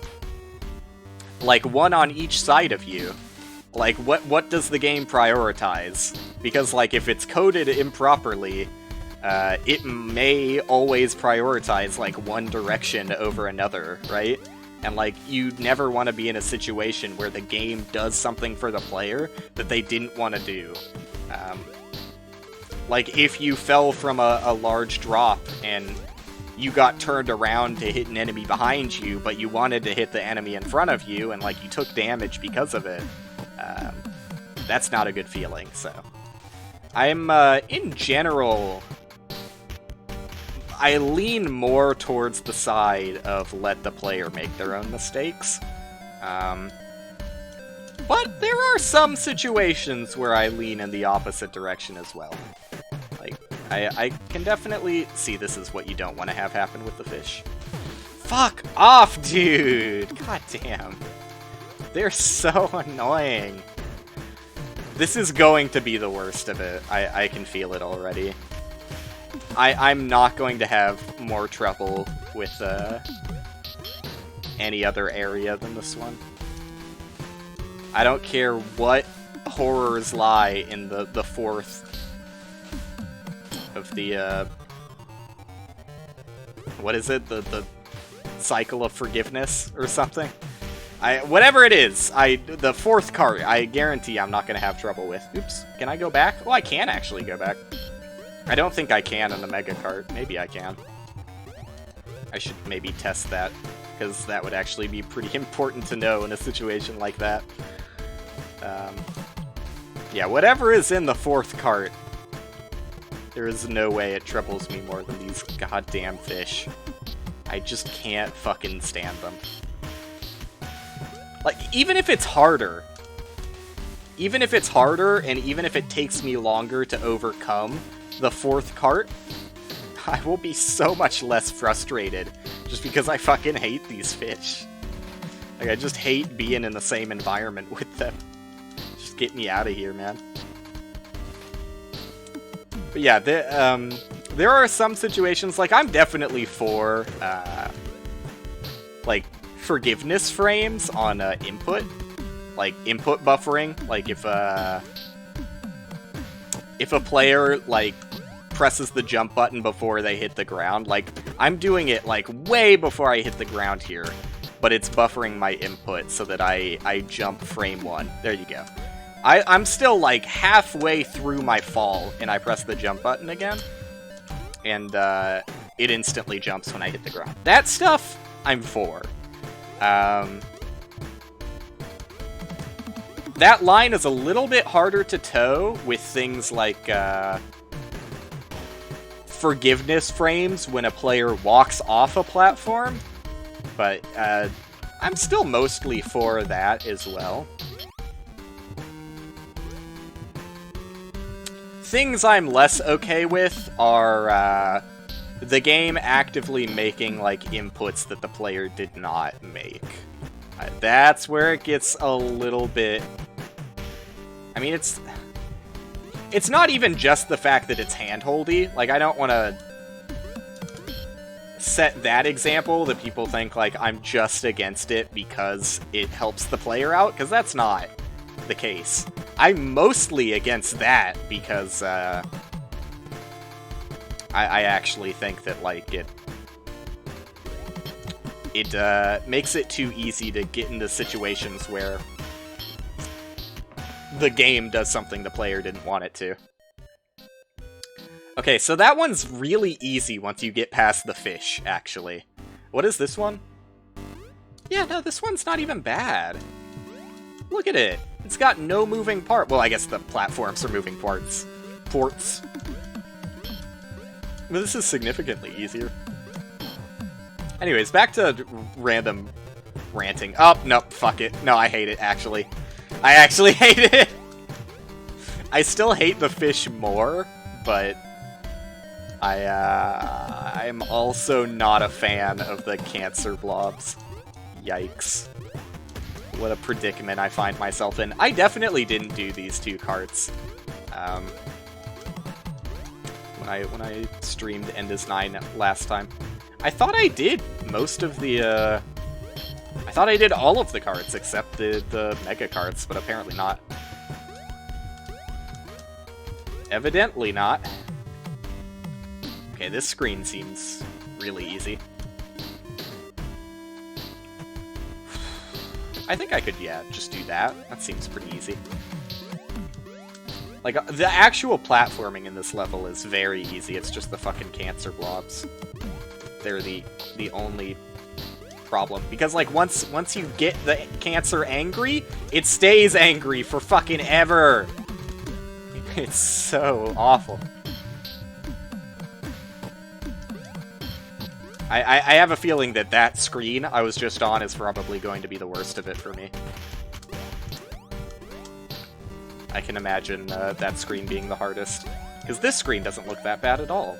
It's just, like, very easy platforming. That took me, like, hardly any tries to beat. As compared to the fish one, though. It's just the fish one is going to be awful. So, here we go again. But yeah, I don't know. Yeah, I've got a good mental image of myself. There's nothing insidious going on. I would not say I hate myself, though I might give off that impression if you hear some of the things I say. I mean, I might say it as a joke because it's funny, but like that's my view of it. Is I just think it's funny. Like, maybe that's not healthy. Maybe I'll get a backseat or, you know, armchair psychologist. That's the best way to call it. I might get an armchair psychologist that's like, no, you shouldn't make jokes like that because over time, statistics show that actually leads to a much less happy person. Like, no. No. I'm gonna keep making self-deprecating jokes because I think it's funny. That's just my brand of humor to some degree. It's not all my humor has to offer, trust me. I'm also a dumbass. Sometimes I make a good joke. I still think that Make-A-Wish joke could actually be, like, turned into something really funny. And I want to be clear, because the more I looked back at that clip, I'm like, because I was just laughing at myself about how, like, horrible it sounds, I made it sound way worse, because I didn't put the important factor that, in my mind, this character... Because, like, obviously people survive, like, cancer and stuff, even if they were a Make-A-Wish kid. I'm not saying that nobody who's been a Make-A-Wish kid has ever lived. That was not the purpose of the joke. The purpose of the joke was that, in my eyes, this is just like a huge dickhead who, along with being a huge dickhead, has huge dickhead parents that put a completely healthy kid through, like, fake test results to get benefits off of Make-A-Wish despite not actually being sick. That's my view of the character. I'm sure that you could have a more insidious take on that, and maybe that's funnier in your eyes, but the humor of the joke to me was not that the character is a cancer survivor. The humor of the joke to me was that they never had cancer or any life-threatening disease and just took advantage of Make-A-Wish. But still try and use the fact that they were a Make-A-Wish kid as like a defense tactic because they're pathetic. But yeah, okay, so there you go. That's the rest of the Make-A-Wish joke in my eyes. Just to clarify the humor in the joke. I'm pretty sure it's pretty obvious, but just in case, you know, being a little bit protective. Because I don't know, I'm a little overly protective about that kind of thing. I've talked about this before, too. I'm definitely not one of those, like, oh, you're not allowed to say anything on the internet these days, cancel culture getting out of hand. That's not who I am. Also, good lord, how do people keep up joke accents like that? Like, I could barely do a good job of that, and I wouldn't even say it was a good job of that. It wrecked my throat. Again, another reason to respect Jerma. He does voices. I'm not a big voice guy. Maybe I should become a voice guy. Maybe I should become a rage tuber. Scream constantly. Do constant impressions of characters on popular TV shows. Okay. I mean, no offense to other streamers who may or may not be like this. Impressions in general, I just can't stand. If, because, like, I mean, anyone who knows the streamer I watch, I mean, I talk about it. I primarily and pretty much exclusively watch Northern Lion. But,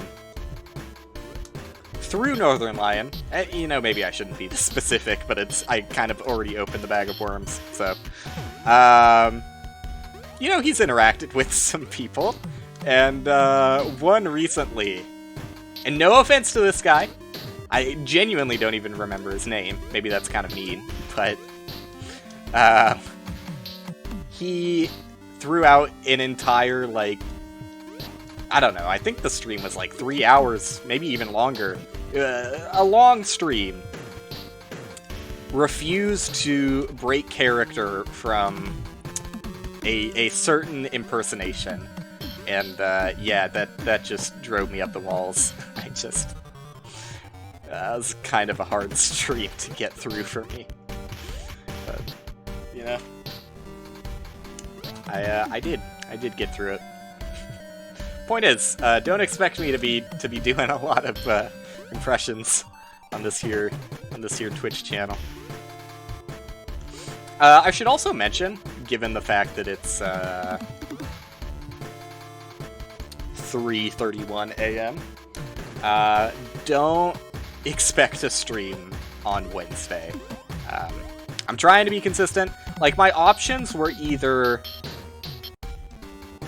don't stream Tuesday and Wednesday, or just do like a weird late night stream on Tuesday and not stream Wednesday. Because one of these days, I'm going to have to not get any sleep, and I've picked Wednesday as the day that I get like 2 hours of sleep and wake up at 11 a.m. to try and bring my sleep schedule back a bit. So yeah, I'm gonna have like no sleep tomorrow, and because of that, don't really want to do a stream. Like, I could do a stream, but it would just be like really low energy, probably pretty boring, so I'll just skip it. It's, you know, it's, again, another luxury of like not having any sort of regular audience. I can kind of get away with not streaming. That's a bad way of looking at it, but, you know, if I need... Fuck. It's just a gate jump, bro. if I need to take a day off, I have the luxury of not needing to explain myself all that much, but I find myself doing it anyways. What's the deal? I'm a dummy. That's the whole deal. But I'm having fun here. Glad I streamed today. And you know, a lot of talking. I'm sure these talky streams are probably not for everyone, but that's evident by. I mean, I constantly make this joke. It's really low-hanging fruit of Twitch, but I'm gonna make it again. Yeah, people constantly watching streamers that don't talk at all. So, what am I doing? Doing a stream where I'm talking non-stop. Clearly, I should be completely silent. Dude, I had a... Speaking of being completely silent, I can't believe I didn't think of this when I was thinking of Minecraft earlier. I keep... By the way, if you see me, like, looking around, I'm just checking out what my cat's doing since he woke up.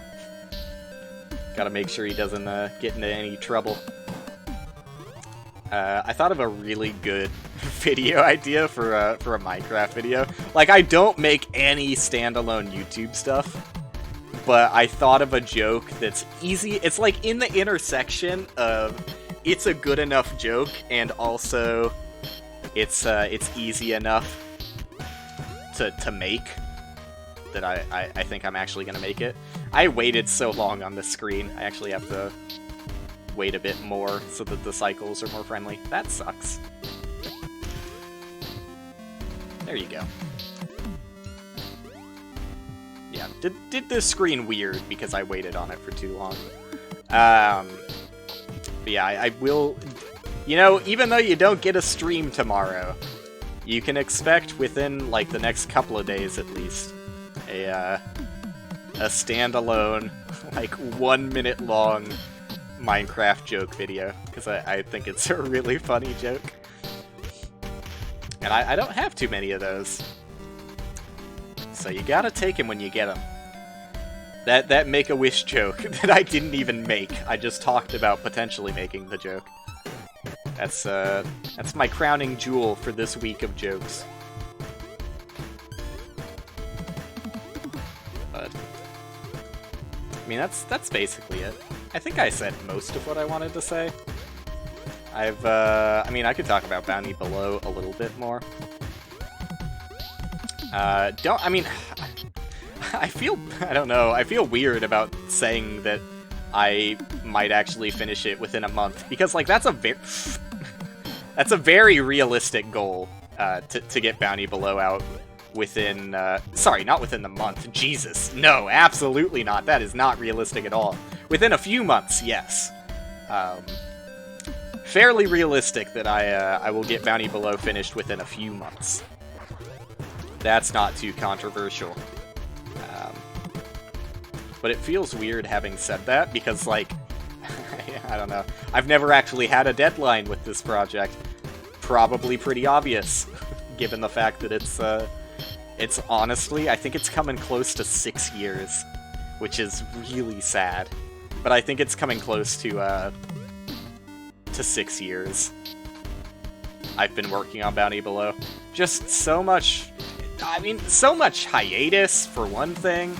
And, like, a lot of the work was like, you son of a bitch! How do I control that?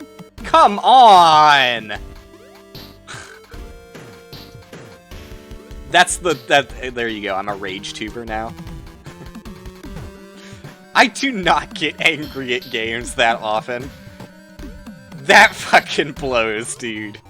The fish just... like, I was already out of the tank. Like, what could I have done to control that situation? That's so frustrating. Whatever. It's just, you know, I'm going to spend a lot of attempts dying on that red section.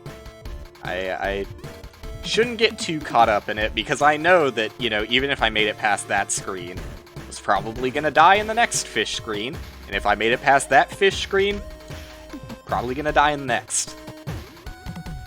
But I'm actually fairly confident that if I make it to the final 6 levels, I think there are 6 in the final cart.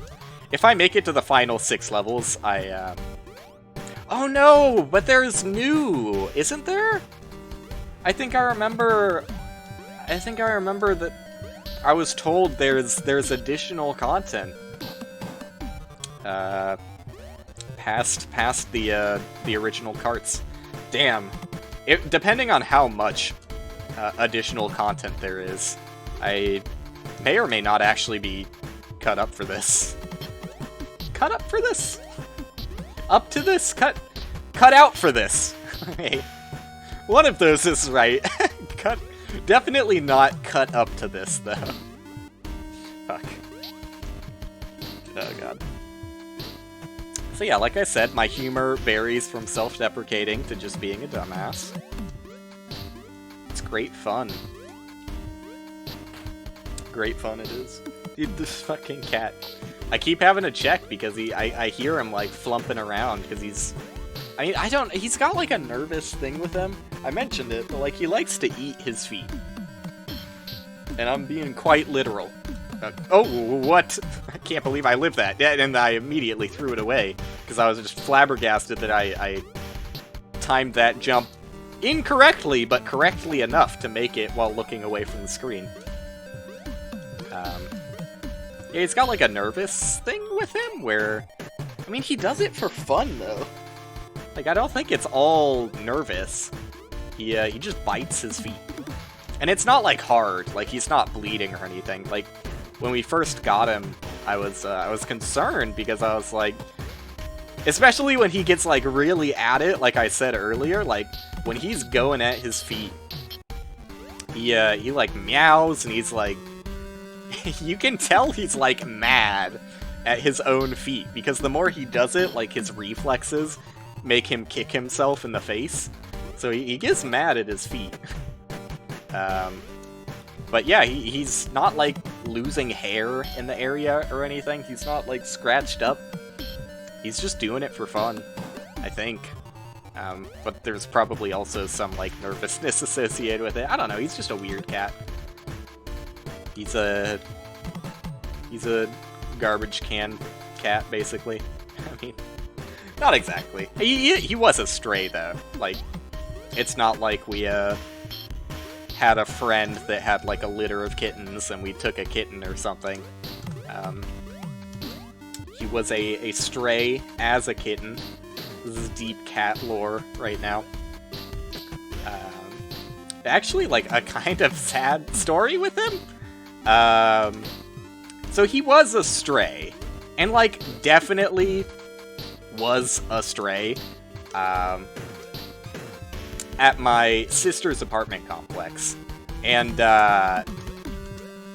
my sister originally had the cat, but, within, like, a few days of her having the cat at her place, because, like, she looked around... Sorry, I'm telling the story horribly, because I'm trying to decide what order I want to tell the events in. But, and I'm also just trying to recollect the events as they happened. Well, this sucks. I don't want these guys to be here. There you go. Yeah, not the way I would have done it, but it is the way I did it. Riddle me that. How does that make any sense? Oops. Going again! Another round, boys! Alright, let me gather my cat thoughts up.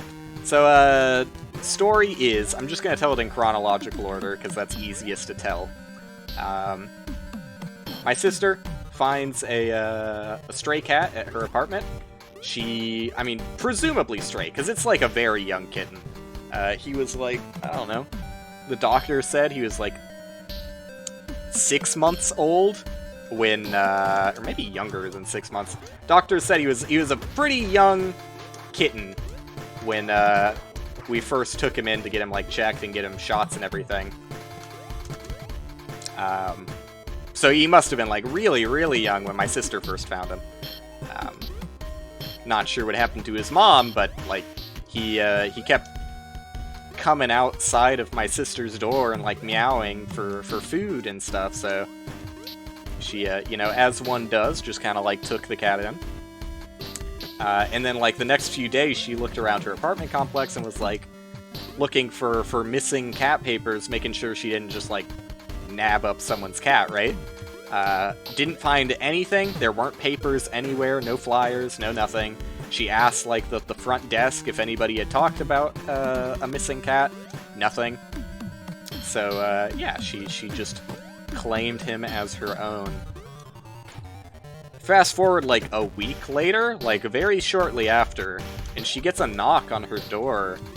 And it's, like, an older, middle-aged woman, and she's like, yeah, I think you have our cat. So, you know, it's sad as it is, she gave up the cat to presumably, at this time, the actual owners. But, I don't know what was up with that lady. I think she was just fucking lying. 'Cause if it was actually her cat and she cared, there's no way she would have done what she did next. I know, this is where you end the story as a cliffhanger. Cut the YouTube VOD right here. Cut, just kidding. I don't do that. Yet. But why? Don't jump immediately after looking back at the screen. Yeah, within, like, literally, I don't know, 4 or 5 days, after the lady took back the cat, my sister hears him, you know, meowing, knocking on the door, being like, hey, give me food, and her description was that he looked like he was dead, basically, like he was famished. He had not eaten in days. Maybe he hadn't eaten since that lady took him back. I mean, she did take him, but, like, you know, she obviously didn't care for him. So yeah, he was starved, straight up.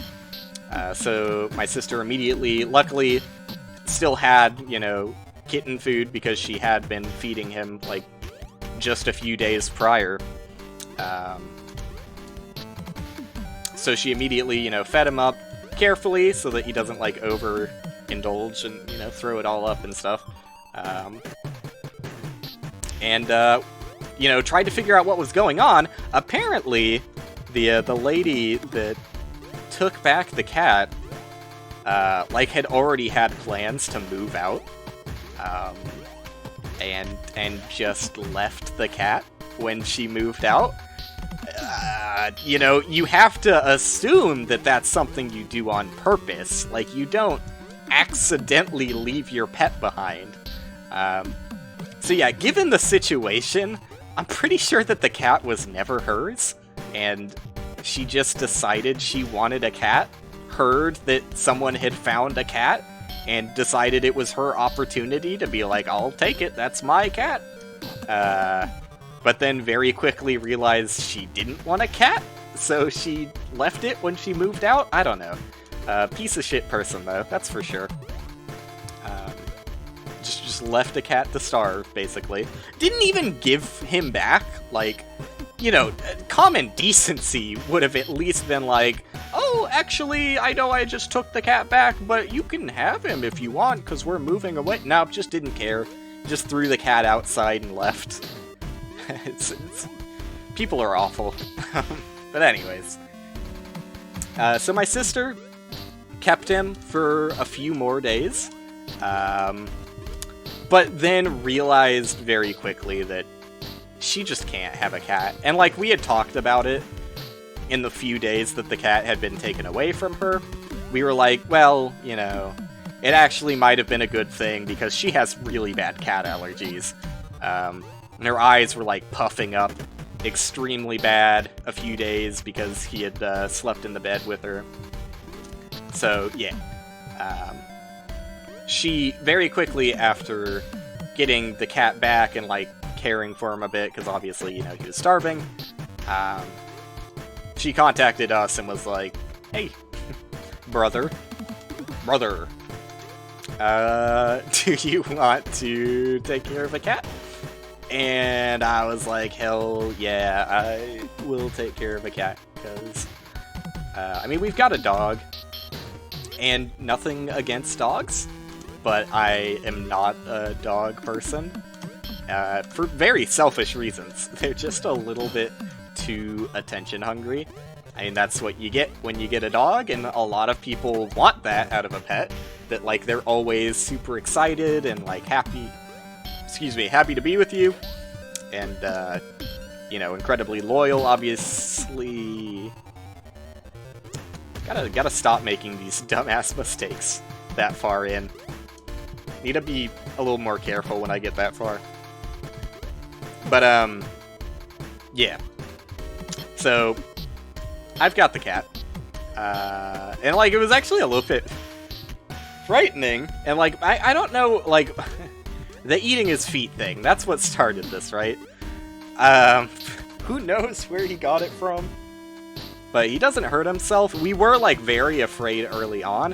In fact, like, so we took him to the vet, obviously for, like, shots and stuff, but, like, also because we were concerned, he was, like, rapidly losing, like, patches of his hair, and he was, like, actually, like, balding at parts. And so, you know, we thought, like, he might have gotten, like, some sort of disease from, like, a tick or something. So we were like, you know, hey, what's going on here? We think it was just, like, a combination of starvation and nervousness from, like, being a, you know, few-month-old kitten, just kind of, like, abandoned,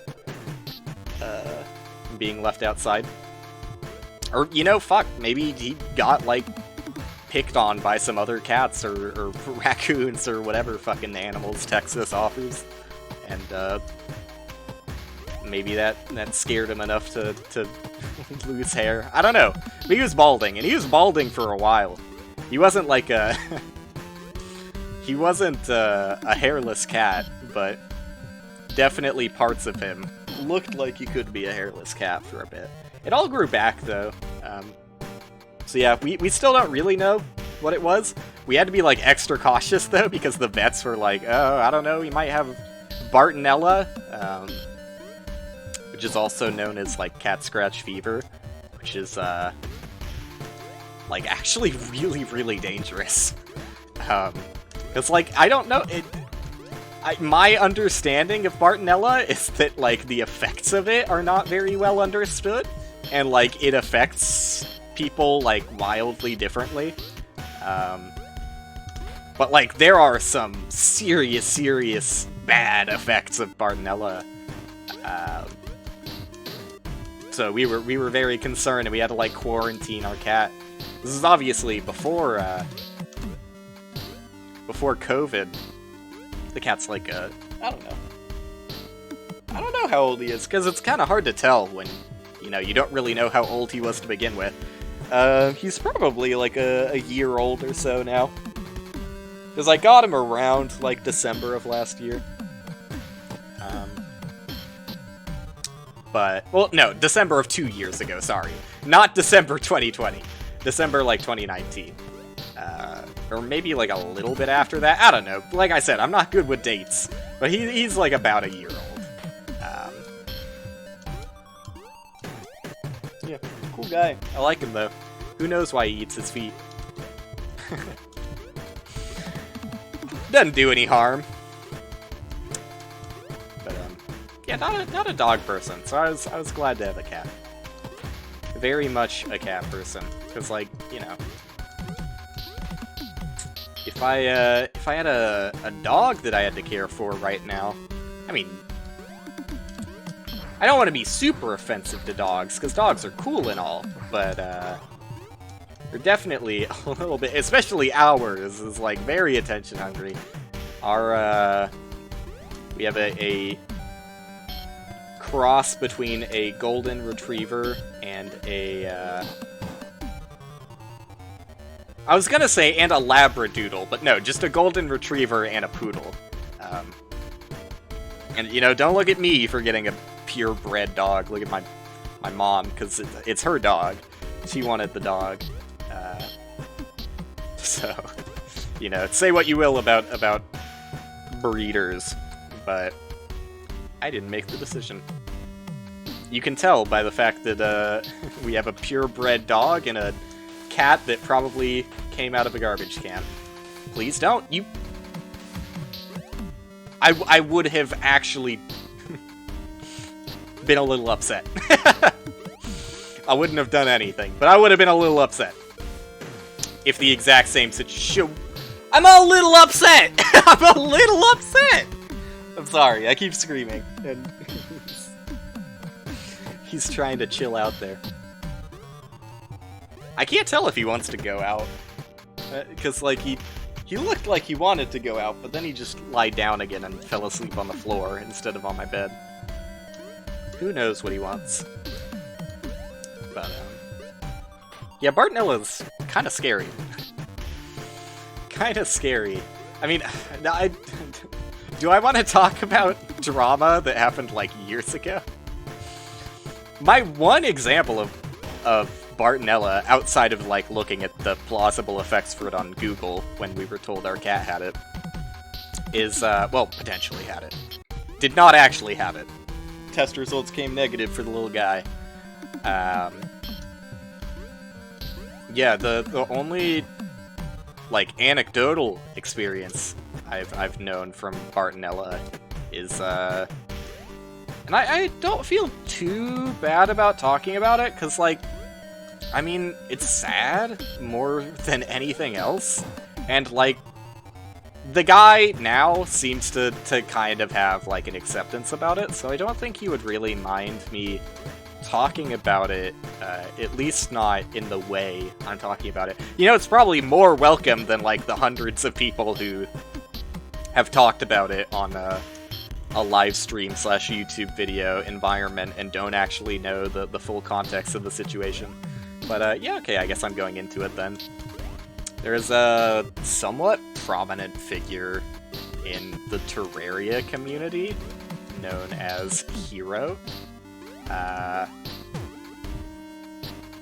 I never watched the guy as a content creator. In fact, the only way because, like, I'm pretty sure everyone who played Terraria had at least seen 1 or 2 of his videos just because of the way he made his YouTube channel. It was kind of unavoidable if you played Terraria at a certain period of time. But, I guess I'll just talk about who the guy was before the events that transpired. The guy primarily was known, because, like, he was, like, just a standard content creator, did, like, Let's Play kind of stuff, but, along with that, he was most known for creating an independent video to showcase, like, literally every single item in Terraria.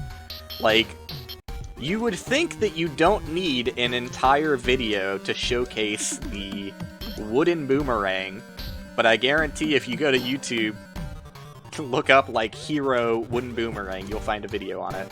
I think he might have actually deleted a lot of his videos, especially the older ones, but yeah, I don't know. A lot of it's probably still up.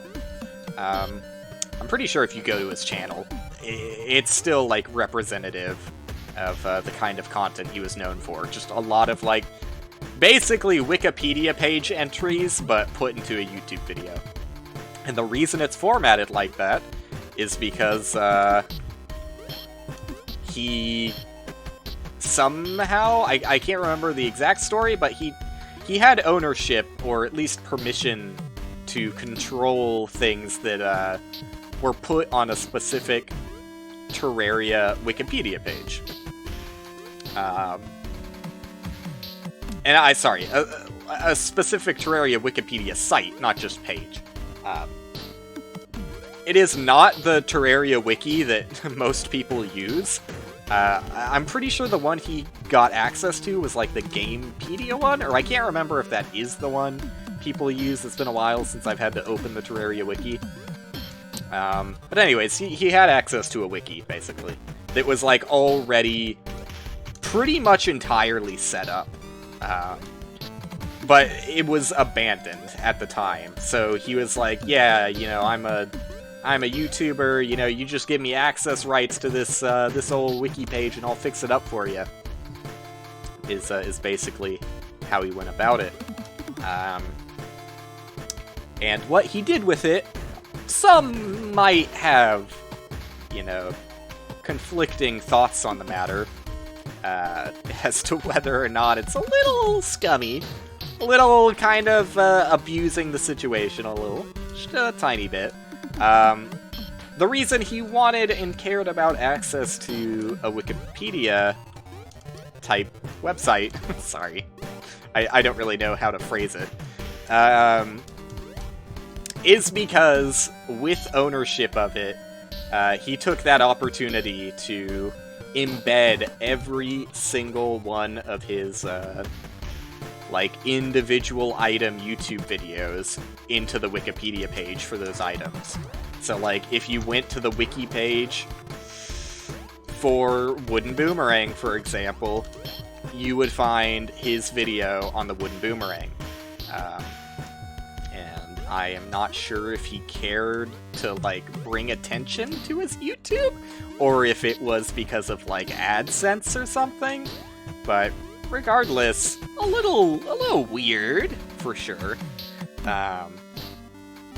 That's not what the main drama is about, though. The main drama is about around, and I always forget, is it 1.13? Is that the most recent? Well, sorry, is that the Moonlord update? I think it's 1.13. I don't remember if it's 1.1.3. I think it's just 1.13. Or I might even be getting the number wrong, but whatever. Who cares, right? Dude, I fucking hate this level. It's so bad. Just go fast, forehead. This is the last fish. If I can make it past this, and I already got a good start on it, just let me focus. I know, I'm kind of derailing the conversation to focus for a bit, but let me focus just for this level, and then I'll get back to it. Okay. So now this should be in the bag. Still a little afraid. Dude, I'm sweating.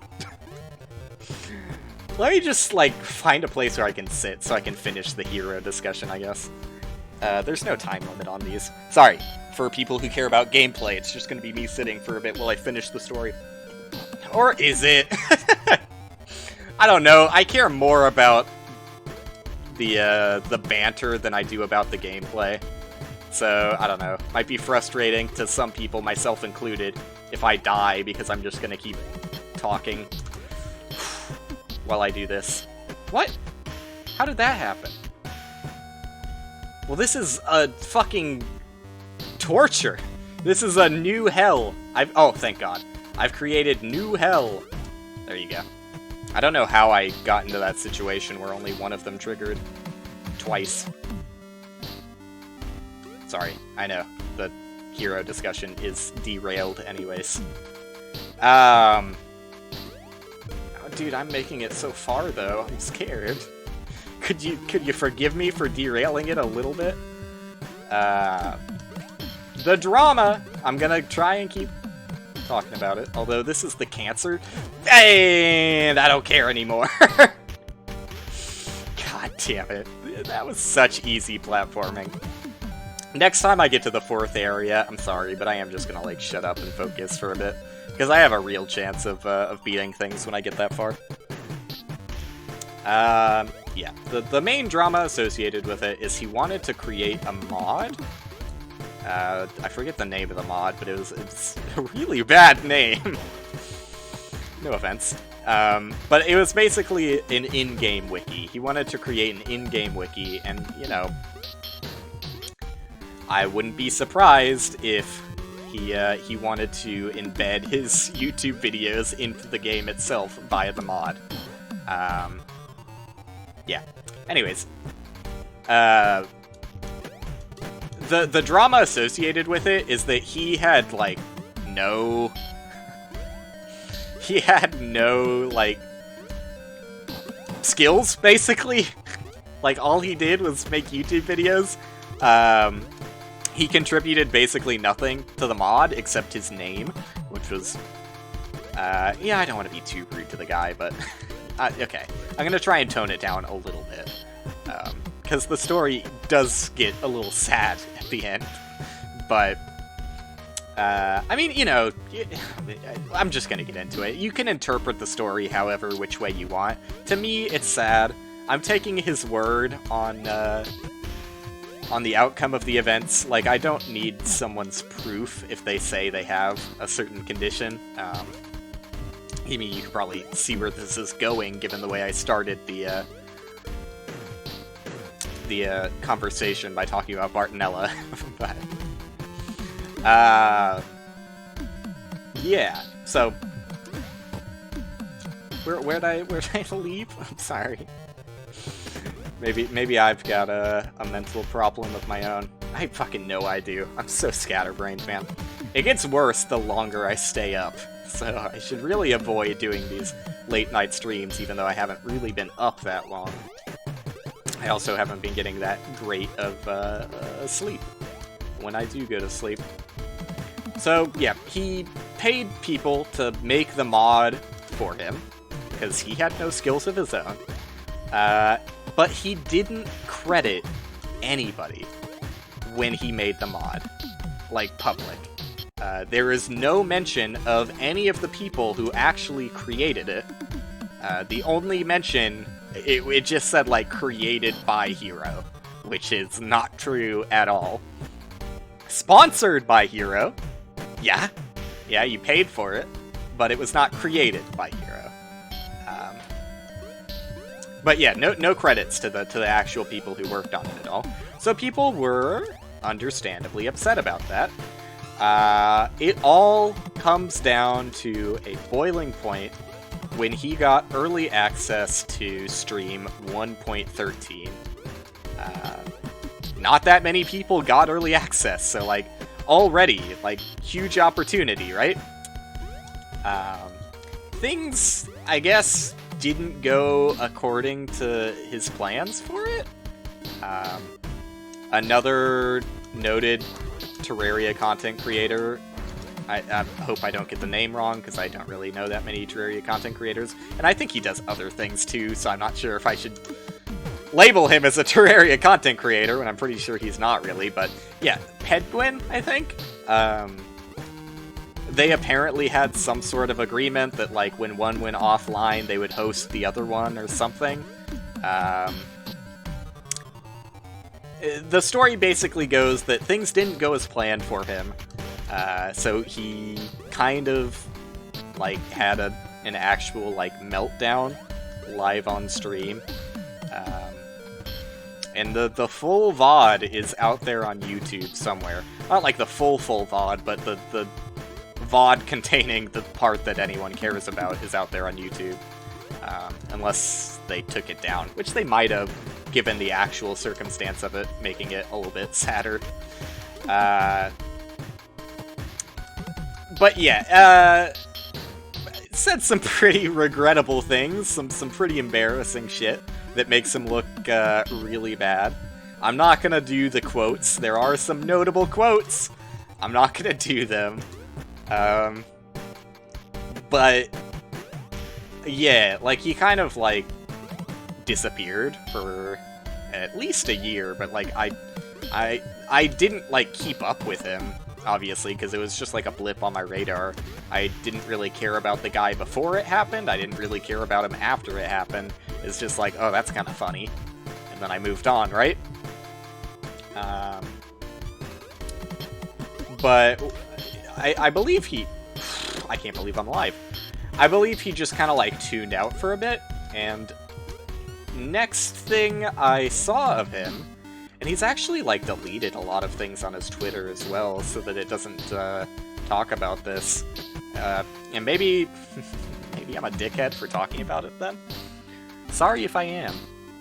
But if Hero ever sees this and has an issue that I'm kind of telling his story, I would take it down. The only reason I'm telling it is because he has been public about it before, and I don't know why he would, I can obviously understand why he would want the original outburst to be deleted, but I don't really know why he deleted,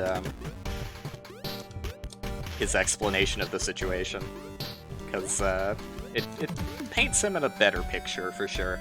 You can still say what you will about the guy, but yeah, Bartonella is noted for, like, having severe, I mean, potentially severe mental mental problems that stem from it. Some more severe than others, but his recount of the situation is, yeah, he basically, you know, wasn't in control of himself in the moment, and even beyond that moment, he's suffered, like, much worse consequences of, not his actions, because, like, you can't really, I mean, I guess you can, to some degree, control getting Bartonella, just avoid stray cats and ticks, primarily. But, you know, running around in the grass can be fun, so. Sorry.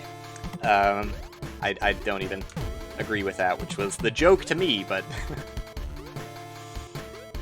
anyways, yeah. His Twitter... it's like... I mean, for a while, he labeled his Twitter, like, the most depressing place in the world or something. Due to the pretty devastating effects of the disease on him.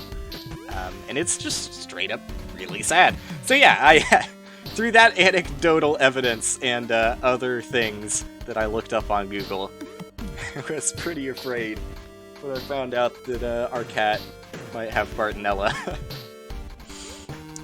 Because it's not, like, particularly curable either.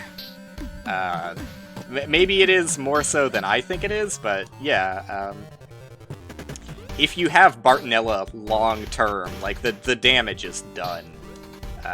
You can't recover if the damage is severe. Like, if it has mental consequences, you will not recover from that, even if you cure the disease.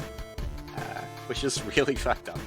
Because, like, it's not a disease you hear anything about. And, like, I think for most people, and especially if you catch it early on, which most people, especially when they get it from a cat, they probably would. But, like, I don't know, even situations, like, where it's a stray cat, like, you know, I guess if you just get scratched from a stray cat, you should be extra careful about it. But, yeah, not that many people, I think, really think about Bartonella, but when it has, like, actually life-ruining potential, I'm surprised it's not brought up more often. But, I don't know. It's also up to the individual to decide how much of the shit he did and the shit he said in that one outburst were a result of his illness and how much was just his character. But for me, I tend to trust the guy who has suffered a pretty life-ruining disease. I don't want to laugh about it because it's sad, like, it's fucked up, but yeah, that's my recollection of the hero story, and hopefully he wouldn't be upset about me retelling it, though I know it's not my story to tell. That, I don't want to say that's kind of what you get on the internet, because that's extra shitty. Sorry. More so, I think he would be thankful for it, and maybe I'm wrong. Again, like I said, if I'm dead-ass wrong about this, I wouldn't mind deleting this portion of the stream if it was actually a sore subject matter for him that he didn't want talked about. Because, you know, I'm not a turbo asshole, I'll talk about it, but I'll also back down if it turns out that talking about it was a mistake. But, yeah, no, what I was trying to say was, I think that he wouldn't mind that much, because it would probably be a breath of fresh air to hear someone talking about the actual situation, as opposed to what I'm sure the majority of content talking about Hero is just talking about how he is a shitty asshole and not understanding the full situation. I fucking hate the fish, man. I fucking hate him.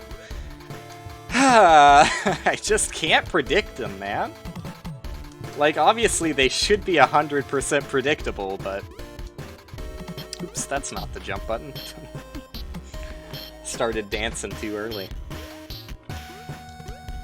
I'm getting some consistency. Like, I'm not dying too often on the earlier parts. I mean, I'm dying in the earlier parts every now and then, but... It's just a lot of content you have to go through to get to the only actual hard part, in my opinion. I genuinely think there's only 4 screens in this entire thing that are actually difficult. Everything else is just a raw-ass endurance test. That I don't really enjoy. But we'll see. We'll see. Maybe the additional content thrown at the end of the other cart content will be extra difficult. I still haven't seen it. But yeah, the only screens that I would actually say are difficult in this are the 3 fish screens and one of the cancer growth screens. The one that I mentioned would be difficult when I was doing that cart. I can't believe I've been listening to the same fucking song for this long. But I guess I was just bantering about bullshit for the majority of this, not really paying attention to the music that's going on. I maybe should have checked the audio balance too, now that I think about it. But I don't know, I just assumed that I had the audio balance set up appropriately the last time I streamed this game. The entire Magic Castle stream, I did not have that great of audio balance. It was a little bit louder on the game front than I would have liked it to be. Most notably, when making TikToks, because, like, I actually, like I said, you know, the reason I say, first off, the cat has gone missing. Give me a second. I think he wants to go outside. Yeah.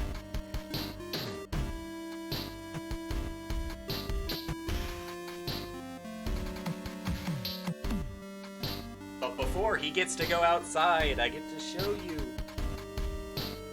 I get to show you the baby. Incredible. Incredible content.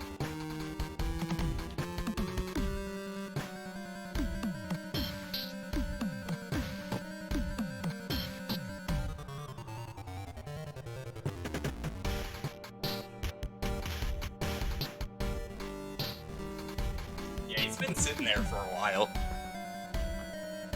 Bad cat owner, bad cat owner. What was I saying? God damn it, dude. I gotta make a stronger mental note before I pivot into something. I mean, that pivot was kind of uncontrollable. I had to assist my cat friend. For he cannot open doors by himself. He actually can completely open doors by himself. But, I guess he didn't want it hard enough. Because he has opened my door before when I leave it unlocked. I don't know why I struggled in this room so much. Too busy thinking about my cat opening doors. Trying to recover whatever I was talking about. It was probably something stupid, dude. Probably something dumb. Go off of that. I know it was going back to a topic I talked about earlier, I think? Oh no, was I talking about Magic Castle? Yeah, I was talking about Magic Castle, and yeah, it was not a subject I was talking about before. Got myself on a bad line of thinking to recover that artifact from my brain. Yeah. Well, I guess it was something I talked about, because I was talking about how I was proud of that stream. Like, the reason, honestly, like, the most honest reason for why I don't make TikToks that often is because, like, I don't know. Not too often do I do something, like, funny enough, I guess? Because, like, I don't know. I have my moments, but, like, the entirety of this stream is, it's not gonna be TikTokable. I'll tell you that much. So I was proud of that stream because it was entertaining and funny enough that I actually made 10 clips to turn into TikToks. That's how confident I was with that stream. There's some good moments, for sure. I need to, I kind of do need to bottle that lightning and figure out why that went so well. Try and find things similar to it. Fuck, dude, stop. Now I need to get comfortable in my chair again. You know what? Too hot. Too hot in my room to be sitting on the blanket, even though it is more comfortable than leather, in my opinion. Does heat things up ever so slightly. My room, I mean, it's fucking January, dude. It shouldn't be hot in Texas at all, but it is. But my room's usually not that bad when I have the door open. I just close my the door to my room when I'm streaming, because, you know, I mean, it's fucking, what, 4:19 a.m.? Getting later by the second? Or earlier? Depending on perspective. But, yeah, I don't want to be annoying to my mom. So, gotta close it, but it does heat up pretty quickly. I've got both fans running. I got ceiling fan and, like, rotating fan. Room fan. It's probably just a normal human way of saying that. Anyways. Yeah, I was happy with the Magic Castle stream, but the audio was too loud. Because, like, I don't know, I'm not at the level where I can say I fully understand what makes a good TikTok. Still trying to figure that one out. Because I, you know, like I said, I spent like a minute, or sorry, I spent like hours making a minute-long TikTok, showcasing, like, basically being a tutorial of how to one-cycle the Ender Dragon in a Minecraft speedrun. No one fucking liked it. Because it was a full minute. You know, it was hard to get that content into a minute. So I thought it was good content, but not for the Zoomer attention span, apparently. Gotta make them shorter. That's one lesson I've learned. I do have some longer ones that are gonna go up, though. But yeah, another big thing, I think a big thing for... Oh, wow. So many forgiveness frames after I walked off that platform there. I'm pretty sure another big aspect to TikTok success, as if that's a real thing, is music choice. Because, like, the app, it's very weird in that it lets you play licensed music, which is cool that you can do that legally, because it's only, like, clips. It's not, like, full songs or anything. But that's cool that they allow you to, and that it's, like, actually built in. I mean, a lot of it, like, you couldn't name the artist. A lot of it is just, like, who fucking knows how it got on TikTok? But, a lot of it is just, like, other licensed music, but, like, they put a beat on it, so... It counts as original content, I guess. But anyways, I feel like the ones that have failed because they're too long, and I feel like the ones that have done really well because of the music backdrop of choice. Which is a shame, because I basically can't put music on any of the Magic Castle TikToks, because the in-game audio is loud enough that the in-game music overpowers whatever music I try and put on it. But, yeah.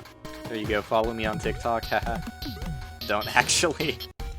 I mean, I don't know.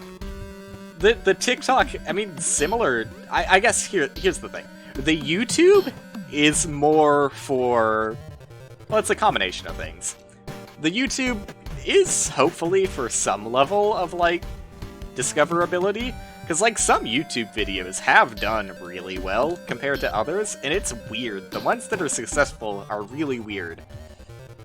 Like, okay, I guess this one's not that weird.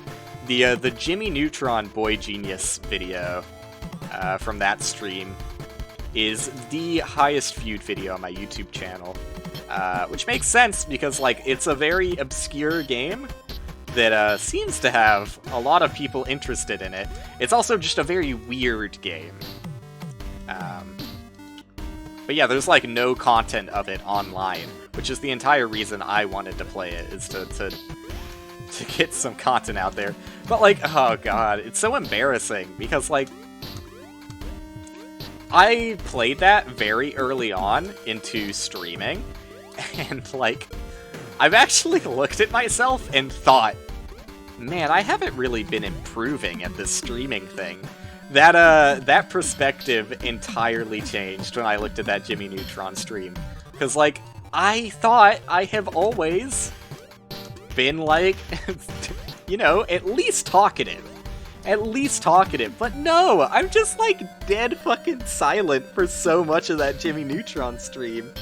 I was actually, like, blown away by how bad it was.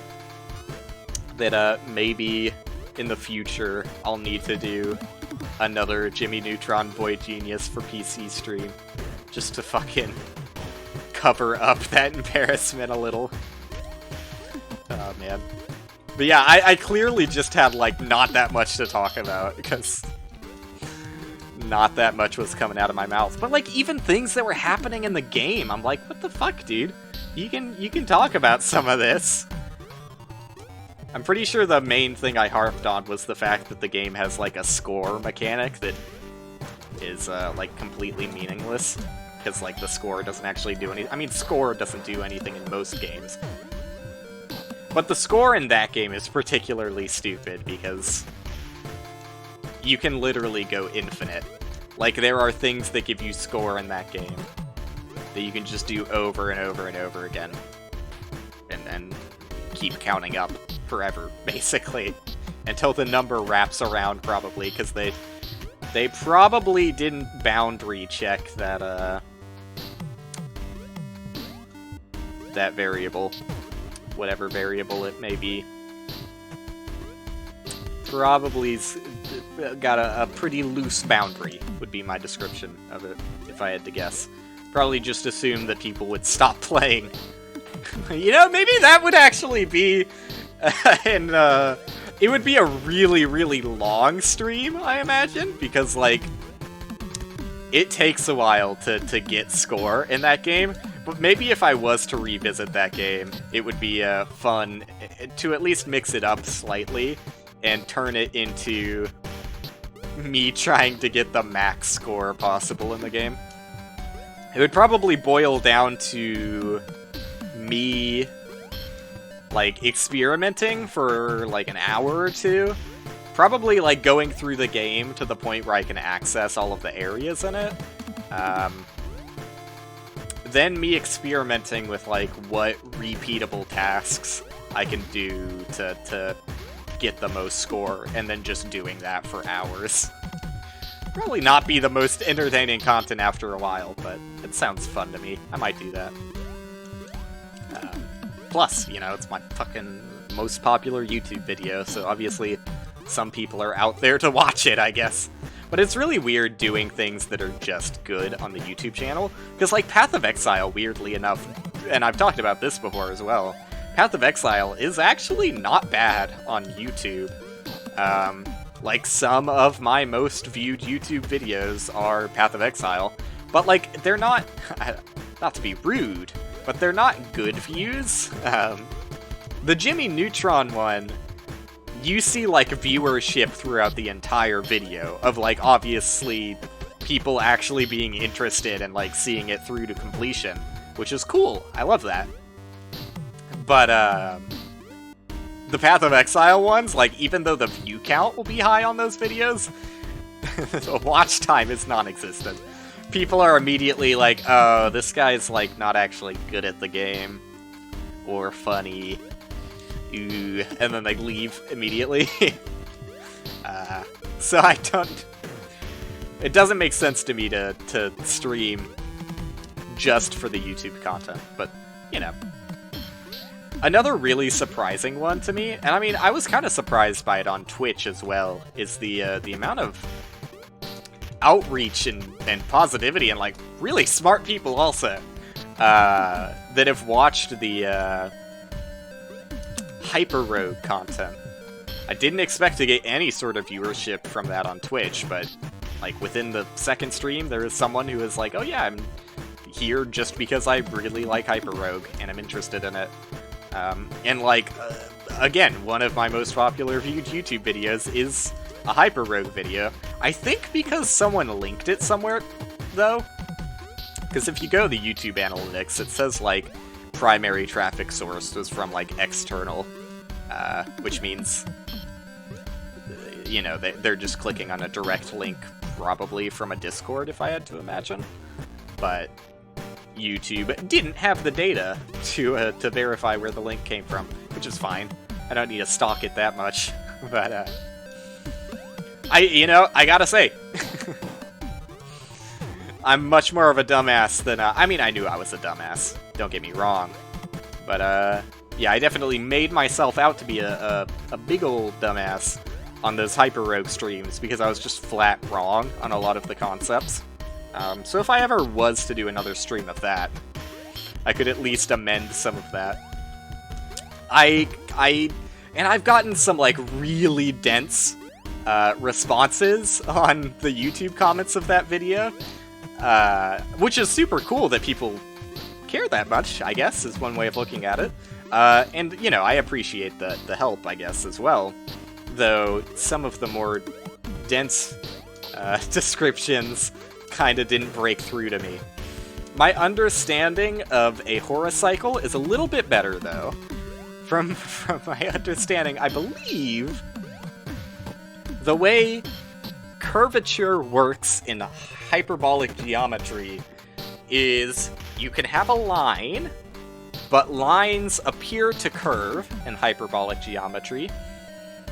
You can have curved lines that are constantly parallel with a lines. I think it's called, like, super parallel. There's a specific name for curved lines that are constantly parallel with straight lines. I forget the name for it, though. Sorry. But there's a lot of examples of those, like on the beach biome or ocean biome or whatever it's... I think it's just the beach. Oops. The water is one of those. The water on the beach is a constant curved line, or sorry, a constantly parallel line. Like, it's always the same distance away from the line. Like the real Euclidean straight line, which is the entrance to the zone. Because, like, the only way you can maintain constant parallelity is if you have a curved line. One line has to be straight and the other has to be curved. Or, I don't know, something weird would probably happen. I'd have to think about the consequences of a curved line being constantly parallel with another curved line. I'm sure it's possible. like that just, mathematically, I think it has to be possible. But I'm not sure what that would look like. Anyways. A horocycle, by definition, because, like, you can imagine if you have a straight line, and you have a super parallel curved line in hyperbolic geometry that's, like, very close, the closer you are to that Euclidean straight line, the less curvature that curved line would need to stay in constant parallelity. But the farther and farther out you go from that straight line, that curved line is going to have more and more curvature. And the extremist of... I don't even know why I went for that. I just didn't want to wait for the cycle because I was bored. The most extreme example of that is a horocycle, which is defined as a, you know, conceptually, it's like a super parallel line, whatever the actual term for that is. But, at which the curvature is following, like, parallelity with a straight line that is infinitely far away. So it's like, you know, in maths terminology, it is the limit. You know, the limit is infinity. Sorry, I'm probably saying this in a stupid way, but yeah, a super parallel line with a Euclidean line infinitely far away is a horocycle, and it is an exact curvature. Like, there aren't multiple horocycles. Horocycles are all the exact same curvature. It is just like, I don't know, it's a miraculous thing that stems from hyperbolic geometry is this concept of a horocycle. And it has interesting and weird, like, effects when you're actually visualizing a horocycle. I don't want to be here. God damn it. I'm not focusing on the platforming at all anymore, as you can see. Trying to work out this math in a way that I think I'm saying it correctly this time. Hopefully I'm not wrong again.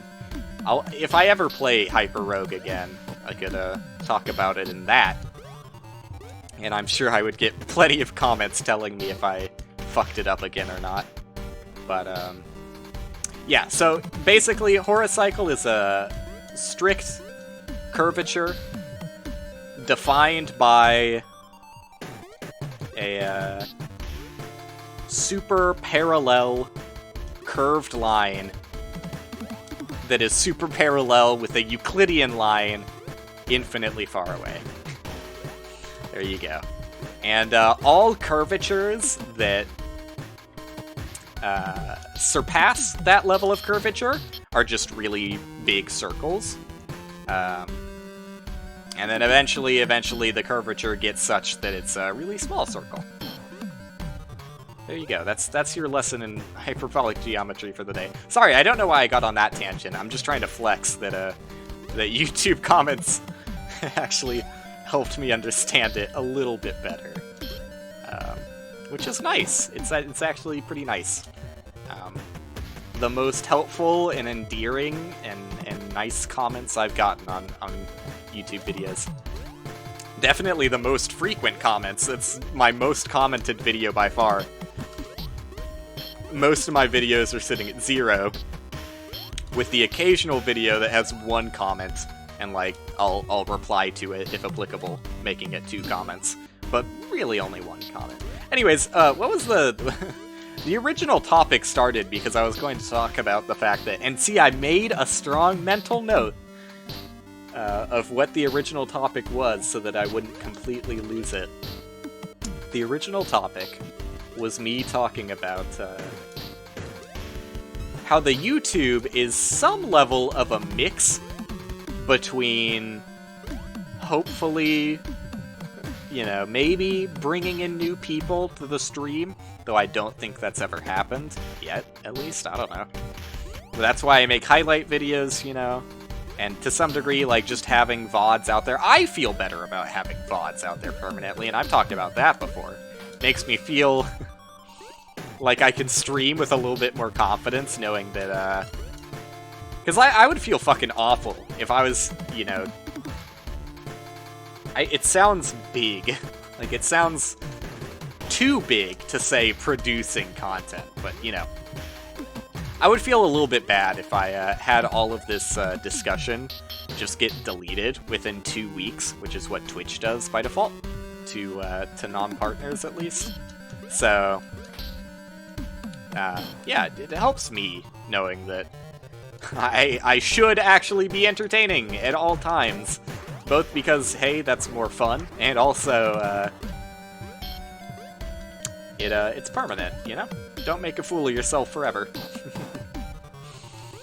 But, yeah, so the YouTube, to some degree, is for, discoverability, but mostly it's there for, you know, people who find me from Twitch, I would say. Like, I made it because of the discoverability, or hopes of discoverability, and, you know, I tried with the highlight videos as well, like, maybe this will make things better. Not really. Not really, honestly. I don't know, highlight videos are mixed. Like, unless you're chasing trends, though, it doesn't feel that rewarding. And I've talked about this before as well, so I'm gonna try and stay on topic, I guess. But YouTube is definitely a lot more for people who watch me on Twitch than the TikTok is. That's pretty easy to say with confidence. I guess it's like some... Oh, I forgot about this level, and because of that, I'm in a much worse position. Yep. Yeah, just... God damn it. I fucking hate that you have to act immediately. That's the only level so far. Okay, you can go back through screens. I should remember that. That's the only level where if you don't act immediately, you're, like, in immediate danger. I hate that. But whatever. Yeah, I did make the mistake. I was just idly talking and forgot about what part I was at. But, yeah, like, I don't know. Twitch clips serve basically the exact same purpose of the TikTok. I guess it's, like, slightly more production value. Although some people might not really like that kind of production value. I can definitely see both ways to the argument, but... yeah, I don't know. Like, I would say to anyone who likes the stream, like, I don't say it because I think it's weird. And especially weird if you're watching this on YouTube. Which is why I kind of avoid talking about this kind of thing. It feels weird when people on Twitch talk directly to YouTube, and it feels weird when something's on YouTube and it's talking about Twitch. That's just kind of the nature of doing this the way I do it. I don't really make content bespoke just for YouTube, like I mentioned earlier. Though I do plan on making one, count it, one Minecraft joke video that will be going up on probably both the YouTube and the TikTok. Because I think it's funny enough. But TikTok will probably make me feel bad when the numbers are horrible. But yeah, I would, like, I don't know. There's definitely more appeal to someone watching the stream who enjoys it, checking out the YouTube channel, because it's just like a backlog of everything I've done, and if you find something you enjoy, you can watch it, which is kind of cool. And also, there are some highlights, so, you know, that's, you know, even if you watch the original video, which is probably unlikely, the highlights, you know, it's a mixed bag, honestly. Some of the highlights are pretty raw-ass, just, like, cuts, so it's not really adding that much, but, some of the highlights actually have, like, editing flair thrown on there that kind of makes it into a new product. Not many, though. If I'm going to do more highlights, I should work a little bit more on, making them stand out, than just being, like, you know, a supercut. This is cursed! Holy shit, how did I make it out there alive? I should, yeah, I should try and strive for highlights that are a bit more than just supercuts of VODs. What? We made it! Back to fish.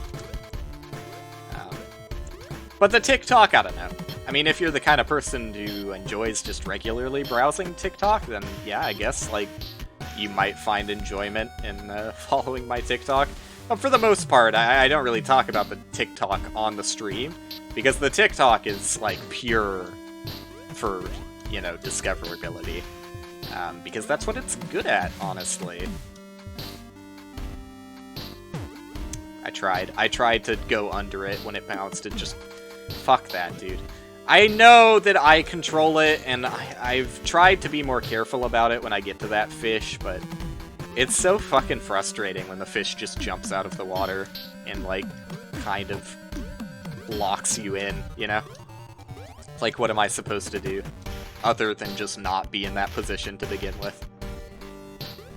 Yeah, I don't know.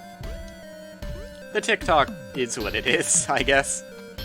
I could look at my, cause I did put out, I've got 10, like, I've already edited them, cause, like, my workflow for making the TikToks is I get a clip from Twitch, like, I just clip something, and then Twitch lets you download clips of your own channel, so I clip something, I download the clip, and then I edit it further to get it, like, presentable for TikTok, because, like, obviously the resolution is not right when you're streaming for desktop viewers.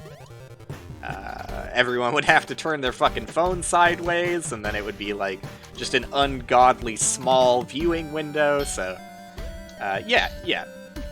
I have to edit it further to make it presentable, so I put it into, and I've talked about the editing software I use, but because I need to do, like, actual edits, I put it into DaVinci Resolve.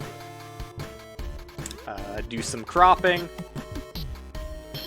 Cut it a little bit further beyond what the clip cut. And, it's basically ready to be shipped at that point. Some of the time, I do edit, like, audio sometimes needs to be a bit edited. Very rarely have I done, like, visual edits for the TikTok, though. Because I don't really think that is worth the effort that gets put into it. But I have done audio edits if I, like, particularly one of the ones I did for Magic Castle. Like, it was a part of the stream where there was, like, a constant, like, ringing noise. Because, like, I don't know, a music channel broke or a sound effect channel broke or something. But there was this constant ringing that was super obvious to me.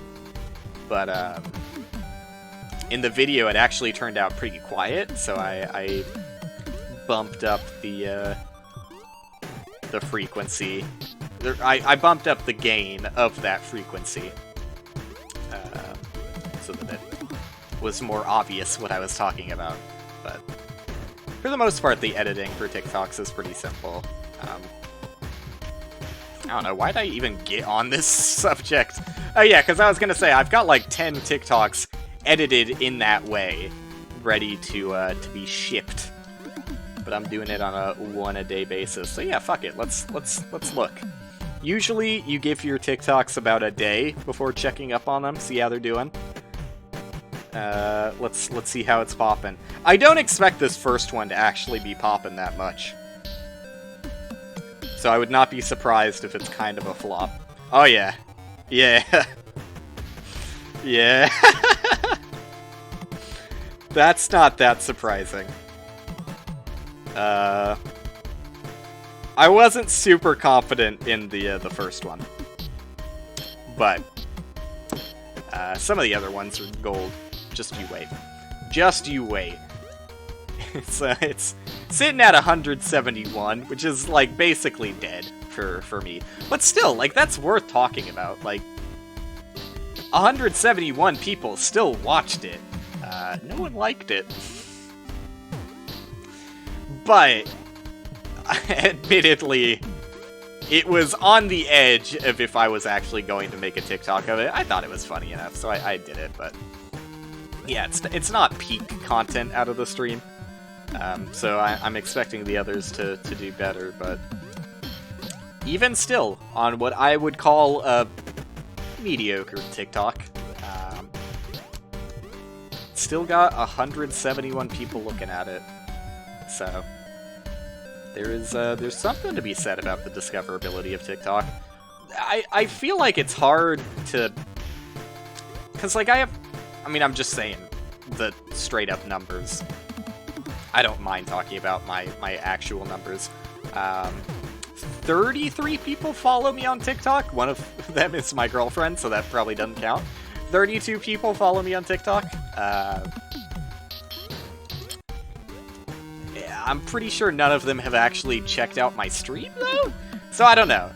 It's, I'm still not 100% on if the TikTok is actually worth it, but I think there's something to be said about, like, just people seeing your content is probably more worth it than anything else, so I'm sticking with it, but I don't actually know how much I would benefit from it, because I don't really care about, like, making a TikTok, you know? I don't care about being successful on TikTok. Everything I do would be to bring it back to the stream, because that's the only thing I really care about. You know, it's not like I'm making TikToks. I'm cutting TikToks from my stream. And so it's clear where my priorities are. Okay, that's not fair. I am going to make a TikTok. Because, like I said, I was going to upload the funny Minecraft idea to both YouTube and TikTok. So, but that's still because I think, I believe in it. I believe in its ability to maybe, actually get people to notice me. It sounds sad, but, you know, I don't look at it in a sad way. I just, see it as a guy trying to see what works. You know, even though it might be looked as pathetic that it's not working, I still don't really see what I'm doing here as not working.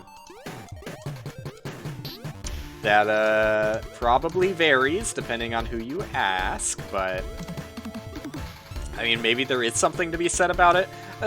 If I was to change one thing, and I have thought about this for sure, I would have made 2 different YouTube channels, but I made it for the convenience on my end. Like, I don't want to have to check 2 different places for comments and that kind of thing. Like, one of them would just be completely ignored, basically. It's just way easier on my end, and I'm trying to do what's easiest on my end for the most part of making content, I guess. So, yeah, it's questionable whether it is good for a YouTube channel to constantly output, like, hour-long VODs that get, like, very few views, and then highlight videos that get, like, decent views. Because I think the way YouTube looks at that algorithm-wise is, I believe it promotes your entire channel based on your channel's analytics. So when it looks at my average is not really popping off that much, it is not really going to make my videos pop off that much. Even though, like, VOD content is not really the kind of thing that people are going to click on a thumbnail for. That was just abysmal. I mean, I guess it depends on the YouTuber, or streamer, to be more accurate. Yeah, long-form content is a little more niche, and a lot of people really only like watching it live, which I am the exact opposite. I very rarely watch live streams live, and if I do, it's because it's like a smaller streamer that I am a known quantity in, because I very rarely chat, but yeah, it only makes sense to chat in like smaller streams, really, because you kind of get flooded out by bigger streams, massive amount of viewerships in chat. But that's like the one example of me watching a live stream live, or if there's like genuinely nothing else for me to watch, I guess I'll just watch someone live. Usually there's enough VOD content for me that I just watch VODs. Yeah, point being, not that many people do watch VODs, or at least a much smaller proportion of people watch VODs than would watch a highlight video, for example. So, maybe shooting my YouTube in the foot a little bit by combining the highlight videos on the same channel as the VOD videos, but again, like I said, you never want to design your game so that it's tedious to play optimally. And I would say it's incredibly tedious to play the game of two separate YouTube channels. So I pass on that one. Especially because I'm not 100% sold on the gains being that much better the other way. It's just like kind of the standard people have been doing. People have set up a standard that you have two YouTube channels, one for VODs and one for highlights, but I don't know. I would rather have it all in one place. It's easier for me. I don't really care about the analytics that much, like I said. So, it is what it is, or something. But man, I had a few good runs at this, and kind of fell apart recently. Been making a lot of stupid mistakes in this section. This section, particularly, like this screen. I don't know, well, like that was almost another really stupid mistake. I just like nearly fucking jumped into that guy. I don't know why I keep fucking that one up. There you go. Like it should be so free. None of this is really that difficult. Like I said, these are the only difficult screens. The 3 fish screens and the 1 cancer screen. And I'm not just calling it cancer because it's cancerous. But also because the the enemy kind of reminds me of cancer, design-wise. It's just like a black amorphous blob, right? Alright, I played this extra fucking... Nope, don't do it. Don't you fucking do it. He almost did. Can you believe the motherfucker almost did jump out there? I was playing that so carefully.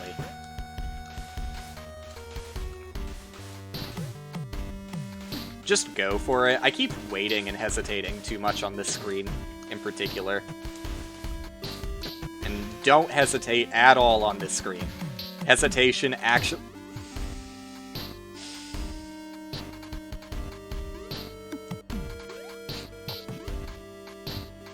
Hesitation, actually gets you killed on that one.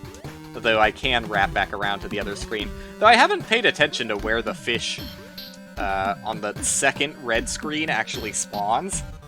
In that far right pool. I might actually just, like, die instantly if I wrap back to the prior screen. Due to hesitation on the third screen. Alright, not feeling great about that death. Like, look, when you're focused on the fish, there's no excuse, I'm sorry. Just apologize. Too many people are too afraid to admit mistake and apologize. Like, there's definitely some pride lost regarding, like, you know, I just jumped too late. There's definitely some pride lost regarding, how stupid I sounded on that Hyper Rogue stream. But, like, what am I gonna do about it? You know, I just said things that were wrong. I guess, like, I could just pretend it didn't happen. I don't know. Just never stream the game ever again and don't talk about it. But no, that's not the kind of guy I am, nor aspire to be. Too many people, too prideful. And proud of the wrong things, goddamn. Proud of the wrong things. Would you believe it? I'm sure everyone's known someone like that, though. Well, I don't know. Maybe not. You see it a lot on TV, right? I mean, I don't want to get too political, but... I more often than not, from experiences of meeting people online... God damn, why do I keep jumping too late now? There was a period of my life, like a year or so, before I started streaming. Oops. That, you know, it's kind of hard to keep friendships past college, right? And even harder if, you dropped out in high school like me. Is it obvious? I know. It's like huge shock effect, because I imagine not many people have heard the full story, but I'm not going to tell it over again. Basically, I got my GED, but I Would you believe it? I know, it sounds stupid, because it is stupid. Don't do this. I just dropped out of high school so I could make games. Isn't that crazy? But that is what I did. I did do it, also. I have made a game, and I'm working on a second. Anyways, I don't know why I'm getting off on this tangent. What I mean to say is that it can definitely be hard to keep friendships going. Because, like, when you're in school and are forced to interact with these people on a daily basis, or, like, say, even if it's an online friend, say you're, like, really into the same game and you play the game together all the time, and you're, like, you know, even in a more modern environment, say you're on Discord, like, every day with this person, whatever it may be, as soon as whatever that connection is breaks, it can be really, really hard to, like, keep up a friendship. You don't really realize that the only thing really keeping it going is the fact that you're kind of forced to see these people while you go to school, or, you know, they're just the only people you know to play this game with. But, you know, once school ends and once you stop playing... Why am I so bad now? This is the regression before the progression. One of these next few attempts, I'm just gonna fucking beat it. I can feel it. But,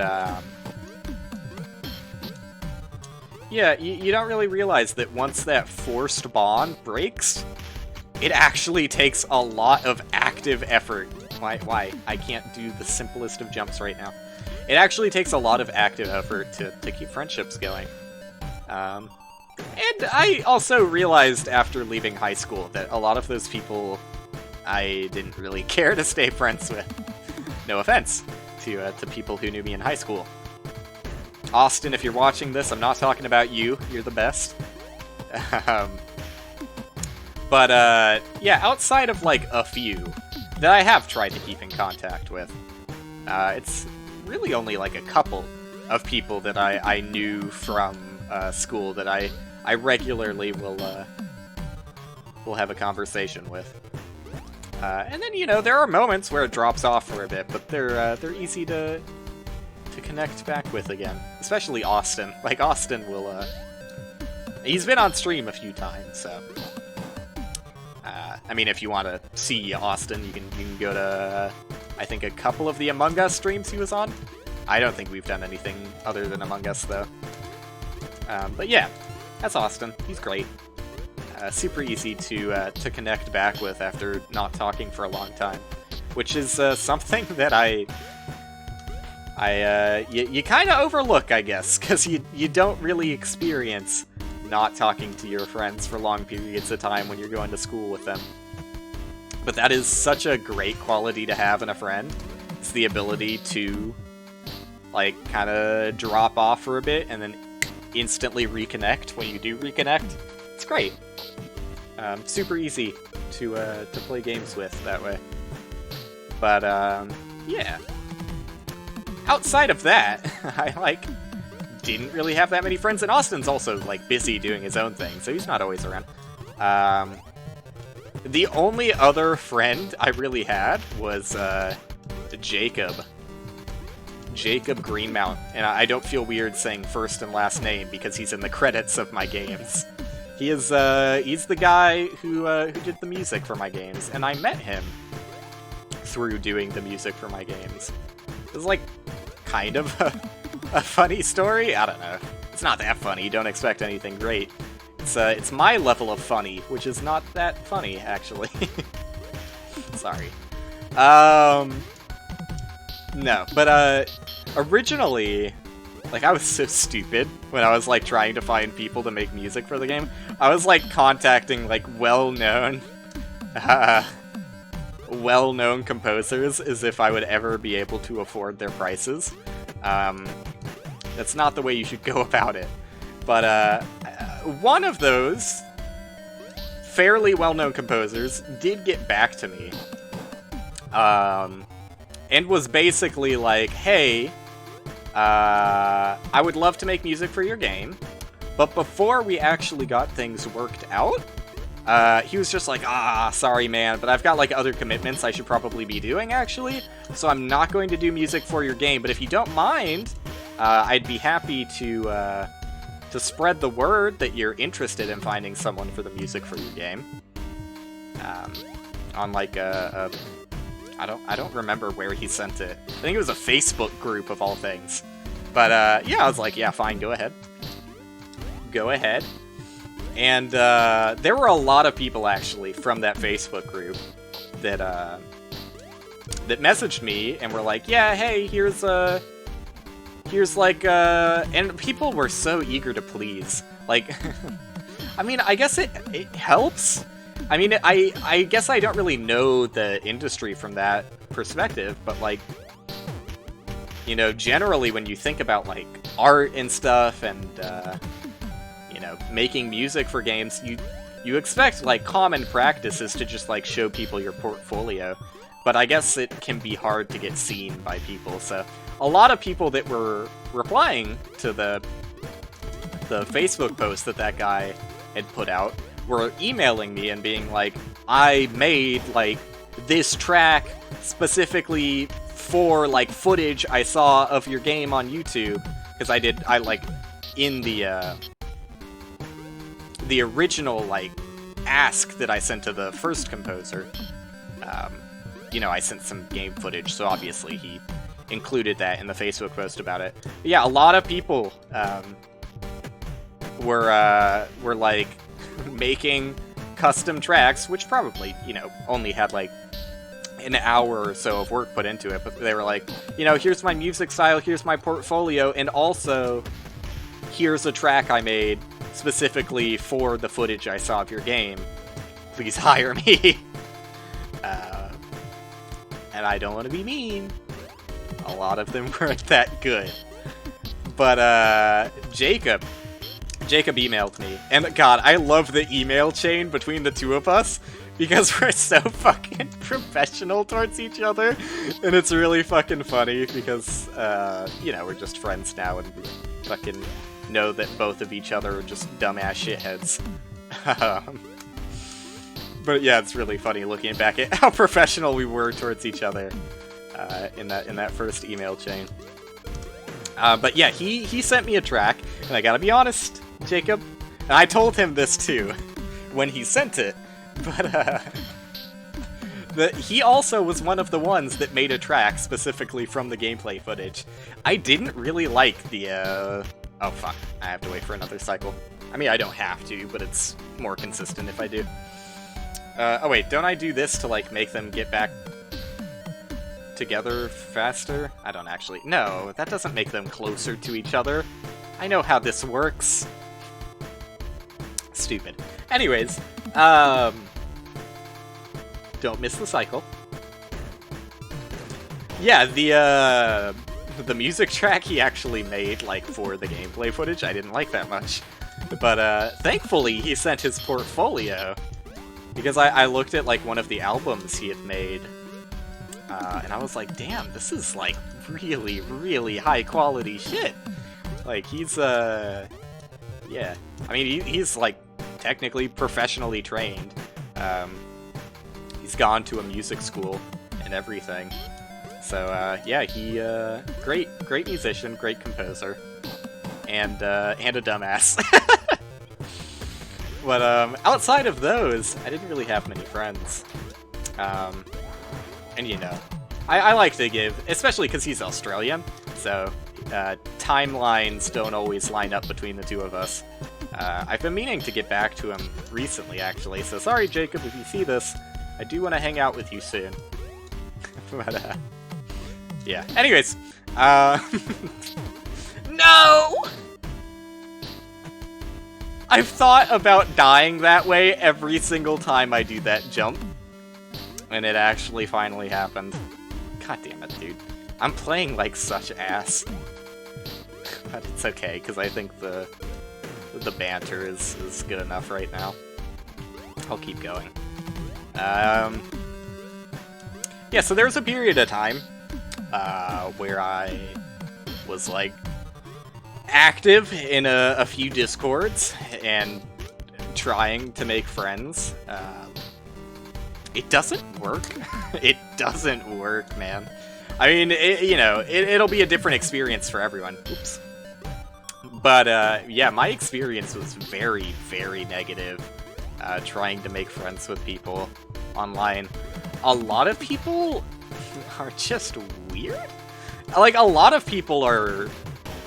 I didn't know this was, like, an actual, like, archetype of a person. It's probably not a good thing to archetype people, but there's kind of a kind of archetype of people online that are, like, very, very protective of their real identity, and, do not actually want to be your friends, which is fine. But, yeah, a lot of people, I mean, I don't know. I understand it, like, I get that, but, like, I don't know. Like, I've played games with some people, that are like, yeah, I'll play games with you, but I refuse to even tell you my first name.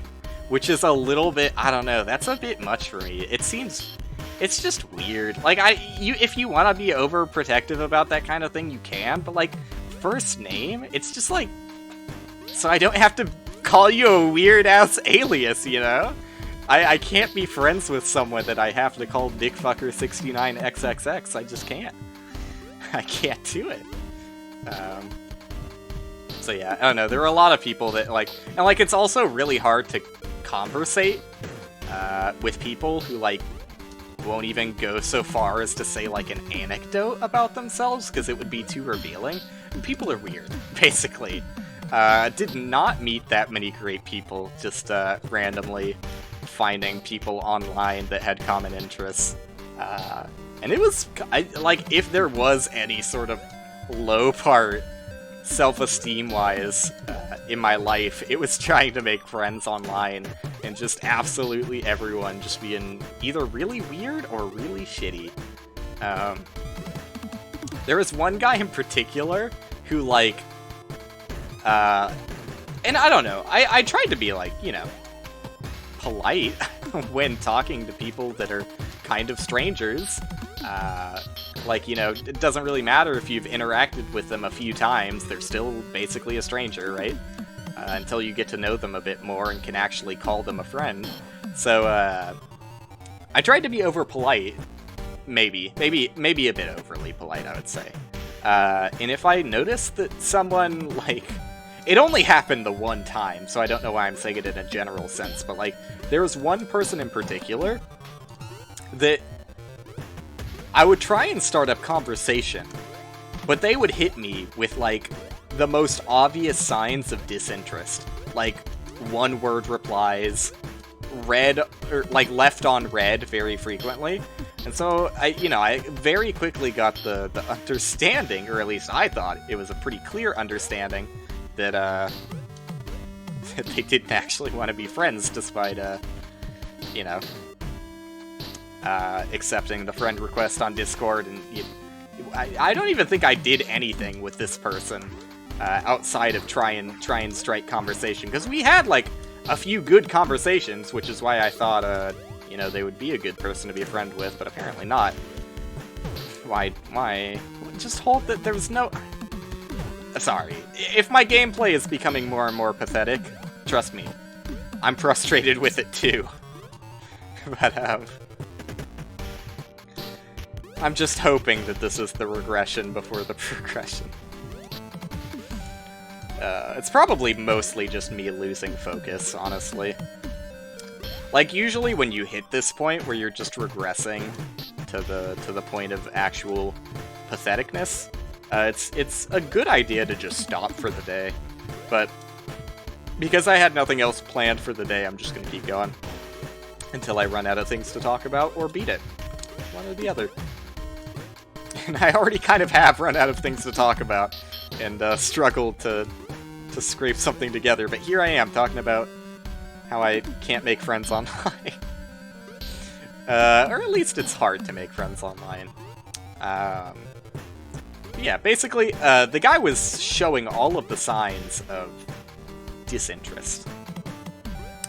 to put it politely. Like, he never, like, directly was like, you know, fuck off, or, you know, I don't want to talk or anything, but you get, like, online body language, I guess. Like, you learn when someone, or at least, you know, if you have any sort of awareness of the situation, you'll learn when someone's disinterested, right? Barring some social disability, obviously. But, anyways, yeah, it was pretty clear that, even if he was interested, you know, it at least wasn't going to work out for me, because I, you know, was getting a little sick and tired of having one-sided conversations with, no real replies. If not literally no reply. So I just said, like, hey, it seems like you don't really want to be friends in the same way I do, at least. I mean, I don't really see friends as, like, I guess I felt like I was annoying him, right? Because, like, I don't want to be constantly messaging this guy if he actually doesn't want to be friends. So, I just gave him a way out, as I had done with people in the past as well, and most people were just kind of like, yeah, no.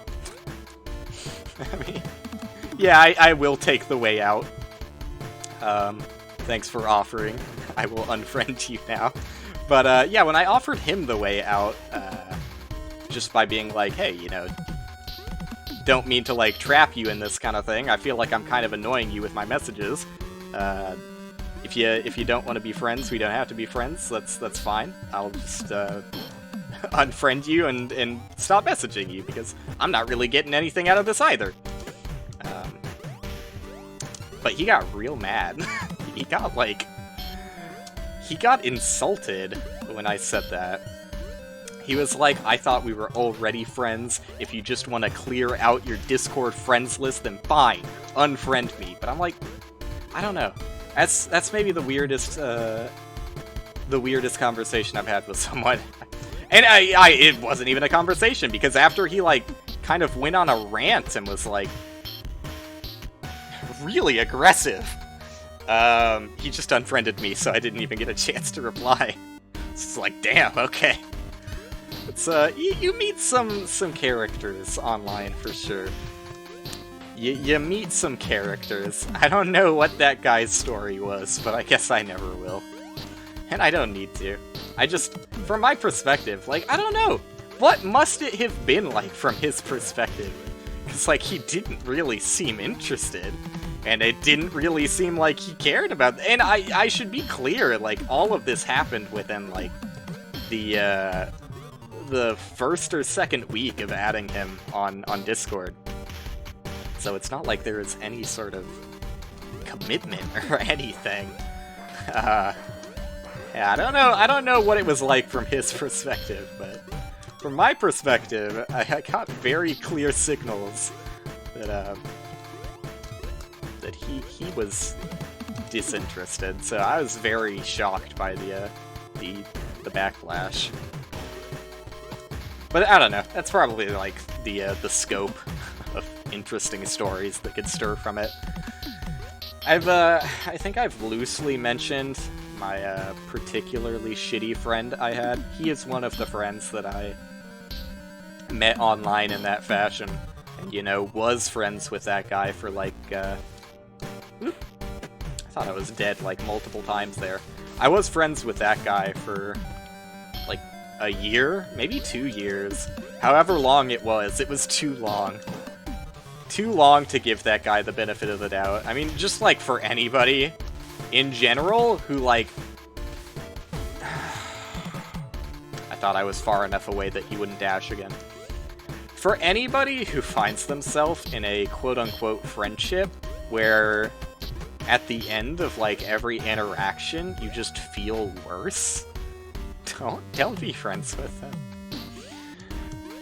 Even if you feel bad for them. I learned that pity is not a way to keep a friendship going. Made both of us miserable for far too long. And, I mean, he definitely didn't want the friendship to end, but it kind of had to.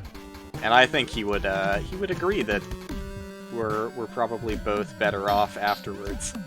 I still feel bad about the way it went down from time to time, but it just, you know... At the time, and you know, maybe he's gotten better since then, but he was not a pleasant person to talk to. He had a few things that he would get very, very into, and very, very defensive over, to the point where no matter what you say, it's invalid.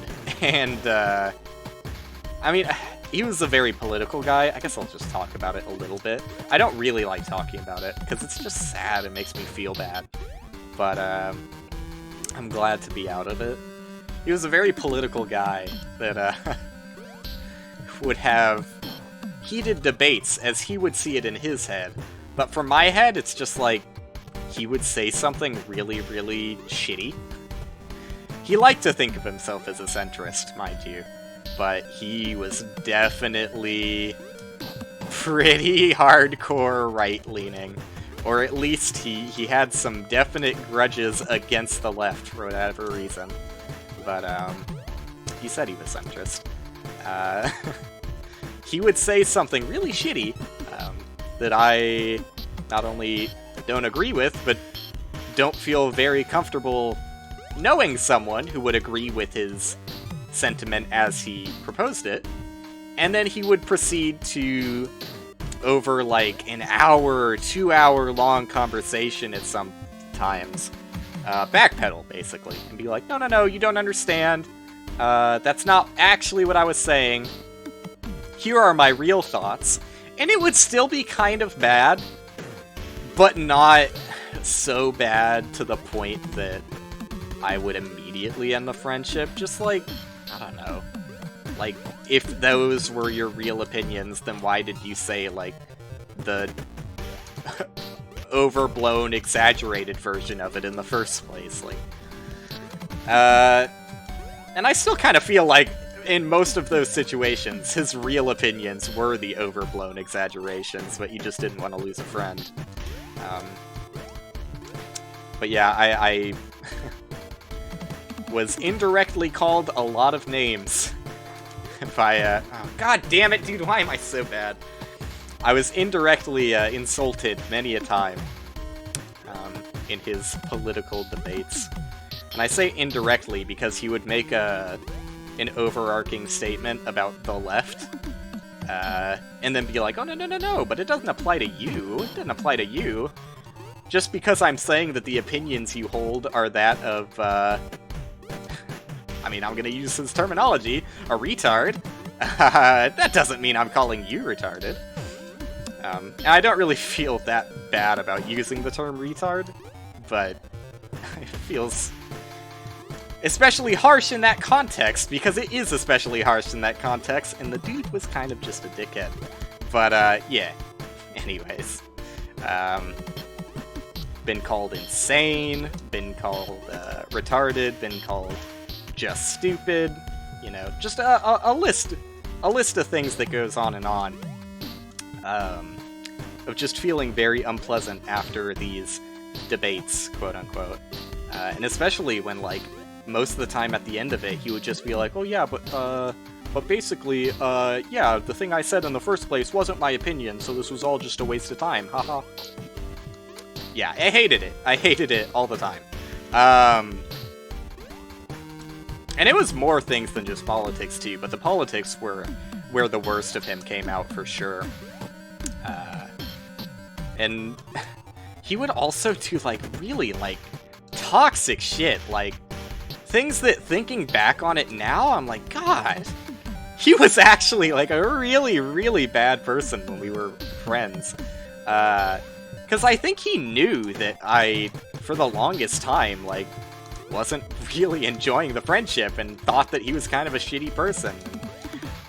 He would try to kind of trap me into the friendship by both, I mean, well, to some degree, I don't think he did this part on purpose, but just talking about his personal life, the guy was kind of sad, as you can maybe imagine a guy, the way I'm describing him to be, probably being kind of sad.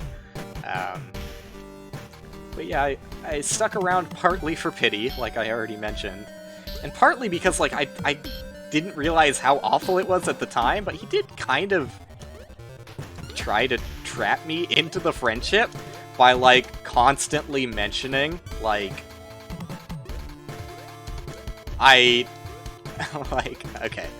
constantly mentioning, the terms he used were, just verbatim, because it's something he would always talk about, is how he couldn't stand how members of the left, could not be friends with members from the right. And he was like, well, I know plenty of people from the right who would be friends with people from the left, but it's always the people from the left who don't want to be friends with people from the right. And there is some validity to that, but I think it's, I don't know. I'm not going to get into that too much. You can read into that however much you want.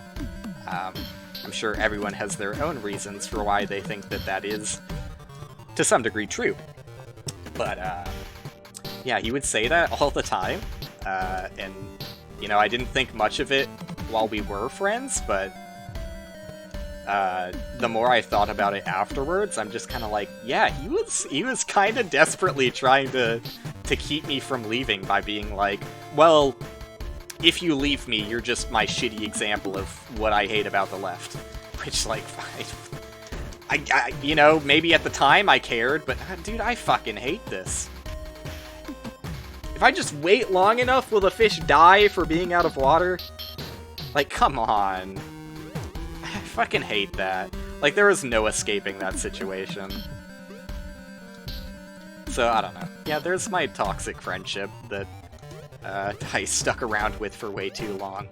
If you find yourself in a similar situation, I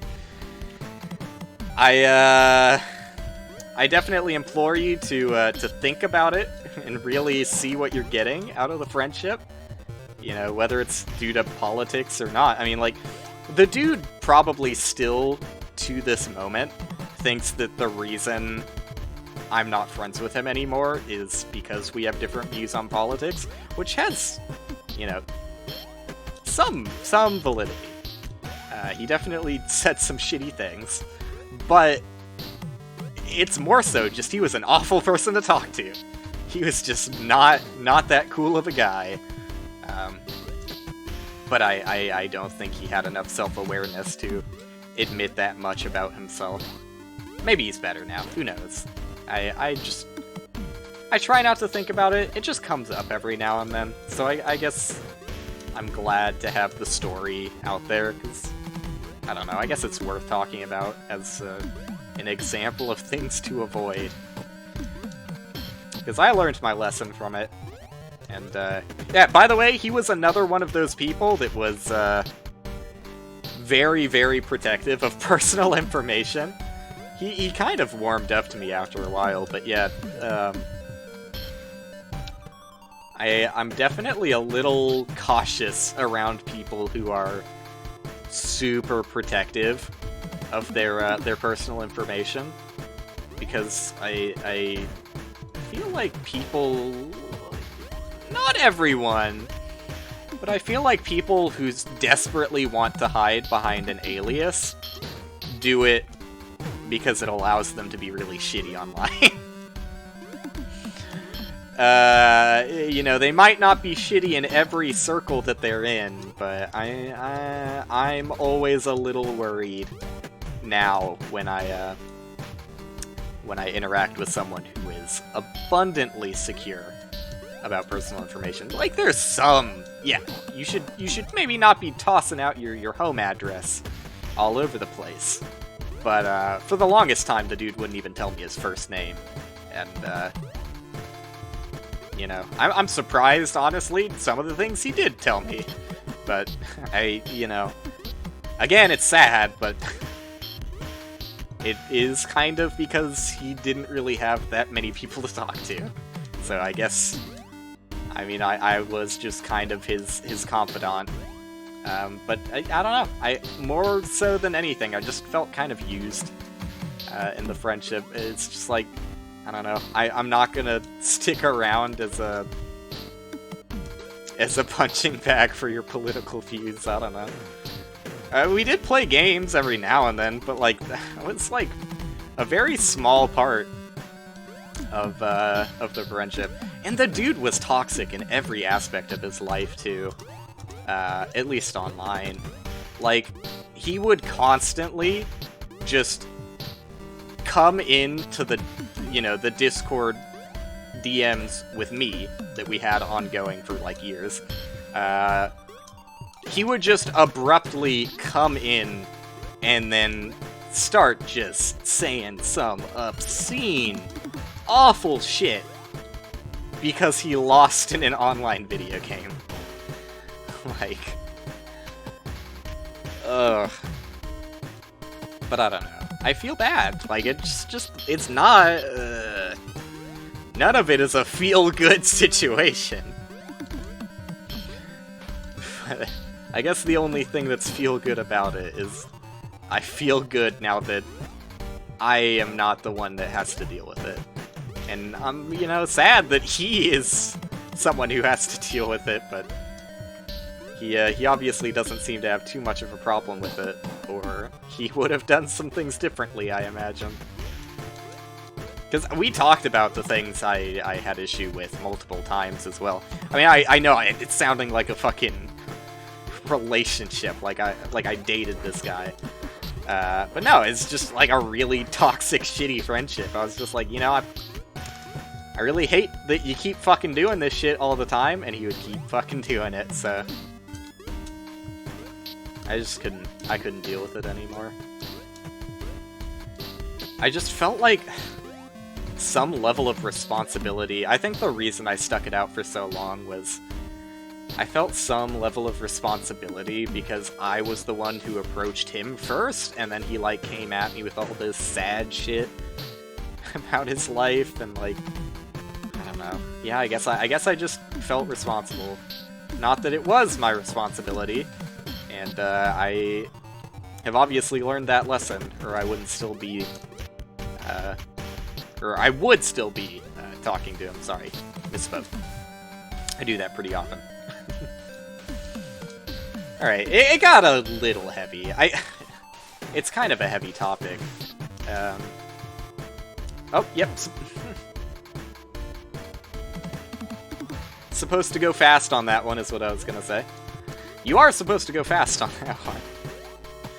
I should tone down. And maybe, honestly, just end the stream somewhat soon, because I'm not doing all that much better here. I'm gonna stop talking about random dumb shit. I know that's, like, if there was an appeal to this stream, that is the appeal to this stream, is the random dumb shit I'm talking about. But, because I'm kind of out of topics at the moment. I mean, I could scrounge for some if I really tried, but, 4 hours into a stream of, basically non-stop, off the top of the dome, conversating with myself, I'm kind of out of, stream of conscious energy. Sucked up the well, it's empty. No more stream of consciousness. Took it all away. But, the well always refills. It tends to, at least. Sometimes I'll just, like, start a stream and it'll be fucking empty. But it tends to fill up most of the time, which is nice. Apparently not when I started streaming. Like I said, that Jimmy Neutron VOD, woo! Like, whenever I kind of test myself, and here we go, stream of consciousness going again. I test myself, because, like, occasionally I'll feel bad about a stream, and I'll be like, that wasn't that good. My test for myself to get, like, some sort of objective metric is I'll just, like, skim through like, every 10th of the video. And, if I'm not immediately talking, in pretty much, like, I don't know, I would feel good if I was talking in, like, 80% of the tenths of the video I skimmed to. Then I'm feeling pretty good about it. Even if I'm not saying anything all that entertaining, because I know I'm not always entertaining. If I'm at least saying something with regularity, I feel decent about it. So that's the test I give myself. But I did the test on the Jimmy Neutron VOD. I skimmed every, like, 10th of the video and checked to see if I would say anything. So much of that stream, I was just dead silent. I thought I did a good job. I don't know, I probably felt good at the end of that stream, but I guess my expectations of myself have gotten a lot higher, which is a good thing, you know? You always want to be striving for improvement. That, you know, I don't necessarily agree with that. When applicable, you always want to be striving for improvement, but there's definitely something to be said with being okay at where you're at. It's not my personality type. I strive for greatness, but I'm a freak. I'm a weird little guy. I play Dark Souls. I'm not like other gamers, I'm sorry. This turned into a weird caricature. But yeah, okay. For real now, especially because I'm at the red zone, this is going to be my last attempt. And I'm actually just gonna, like, focus up. And if I'm still doing bad, it's because I've been doing this for 3 hours and 15 minutes. Oh god, my arm kind of hurts, like funny bone pain. Like, I think I was resting my arm on a nerve on accident. That's no good. Probably should have done, like, some posture checks throughout the stream. I'm pretty bad about posture. But, yeah, okay. So that's it for today. Thanks for hanging out. I'm now realizing I forgot I made my stream dark mode. I'm gonna have to fiddle with the colors to bring them back to normality for the next stream. Yeah, probably not going to stream today, technically, which is Wednesday. I'll be back Thursday, if possible. And hopefully again on Friday, and then maybe Saturday I'll play some fucking Roblox, who knows. We'll see. But that's it for now. Yeah, thanks. I feel like I've just ranted and rambled for way too long. And, have nothing to show for it gameplay-wise, because I didn't do the one thing I've been trying to do. I'm probably gonna come back to this at some point, because I actually had a decent amount of fun. Gotta press enter on that one. But yeah, this, oh, no. No! No! Why? Why? I guess because that's just where the cutscene plays the first time you do it. Anyway, sorry. Yeah. Had fun. I don't even know. Should I save my game? I think it auto-saves, right? Yeah, probably. Because I didn't see a save button there, so I would assume. But I had fun, so I'll do it again. I'm gonna be tired today. I might not get any sleep. I'm starting to feel like it's fucking 5:30. I should just stay up for the day. I hate doing that so often. I've done it so often recently. I need to stop. I just need to get a normal schedule and stick with it. But, like, as soon, like, the day after I do this, right? I go to bed early most of the time. Like, I would like to be going to bed at, like, 3 a.m., which I know is later than most people go to bed, but I'd like to go to bed at 3 a.m. I'll probably go to bed at, like,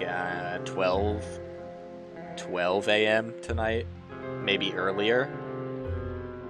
And then what happens every single time is the next day, when I'm supposed to be waking up at a good time, like 11 a.m., I just fucking snooze, dude. I just snooze through the whole day and nothing is fixed. I'm gonna try and not do that this time. So, yeah. That's it. Thanks for hanging out. I had fun bumbling, bambling, rambling. Goodbye. I'll be back Thursday, hopefully.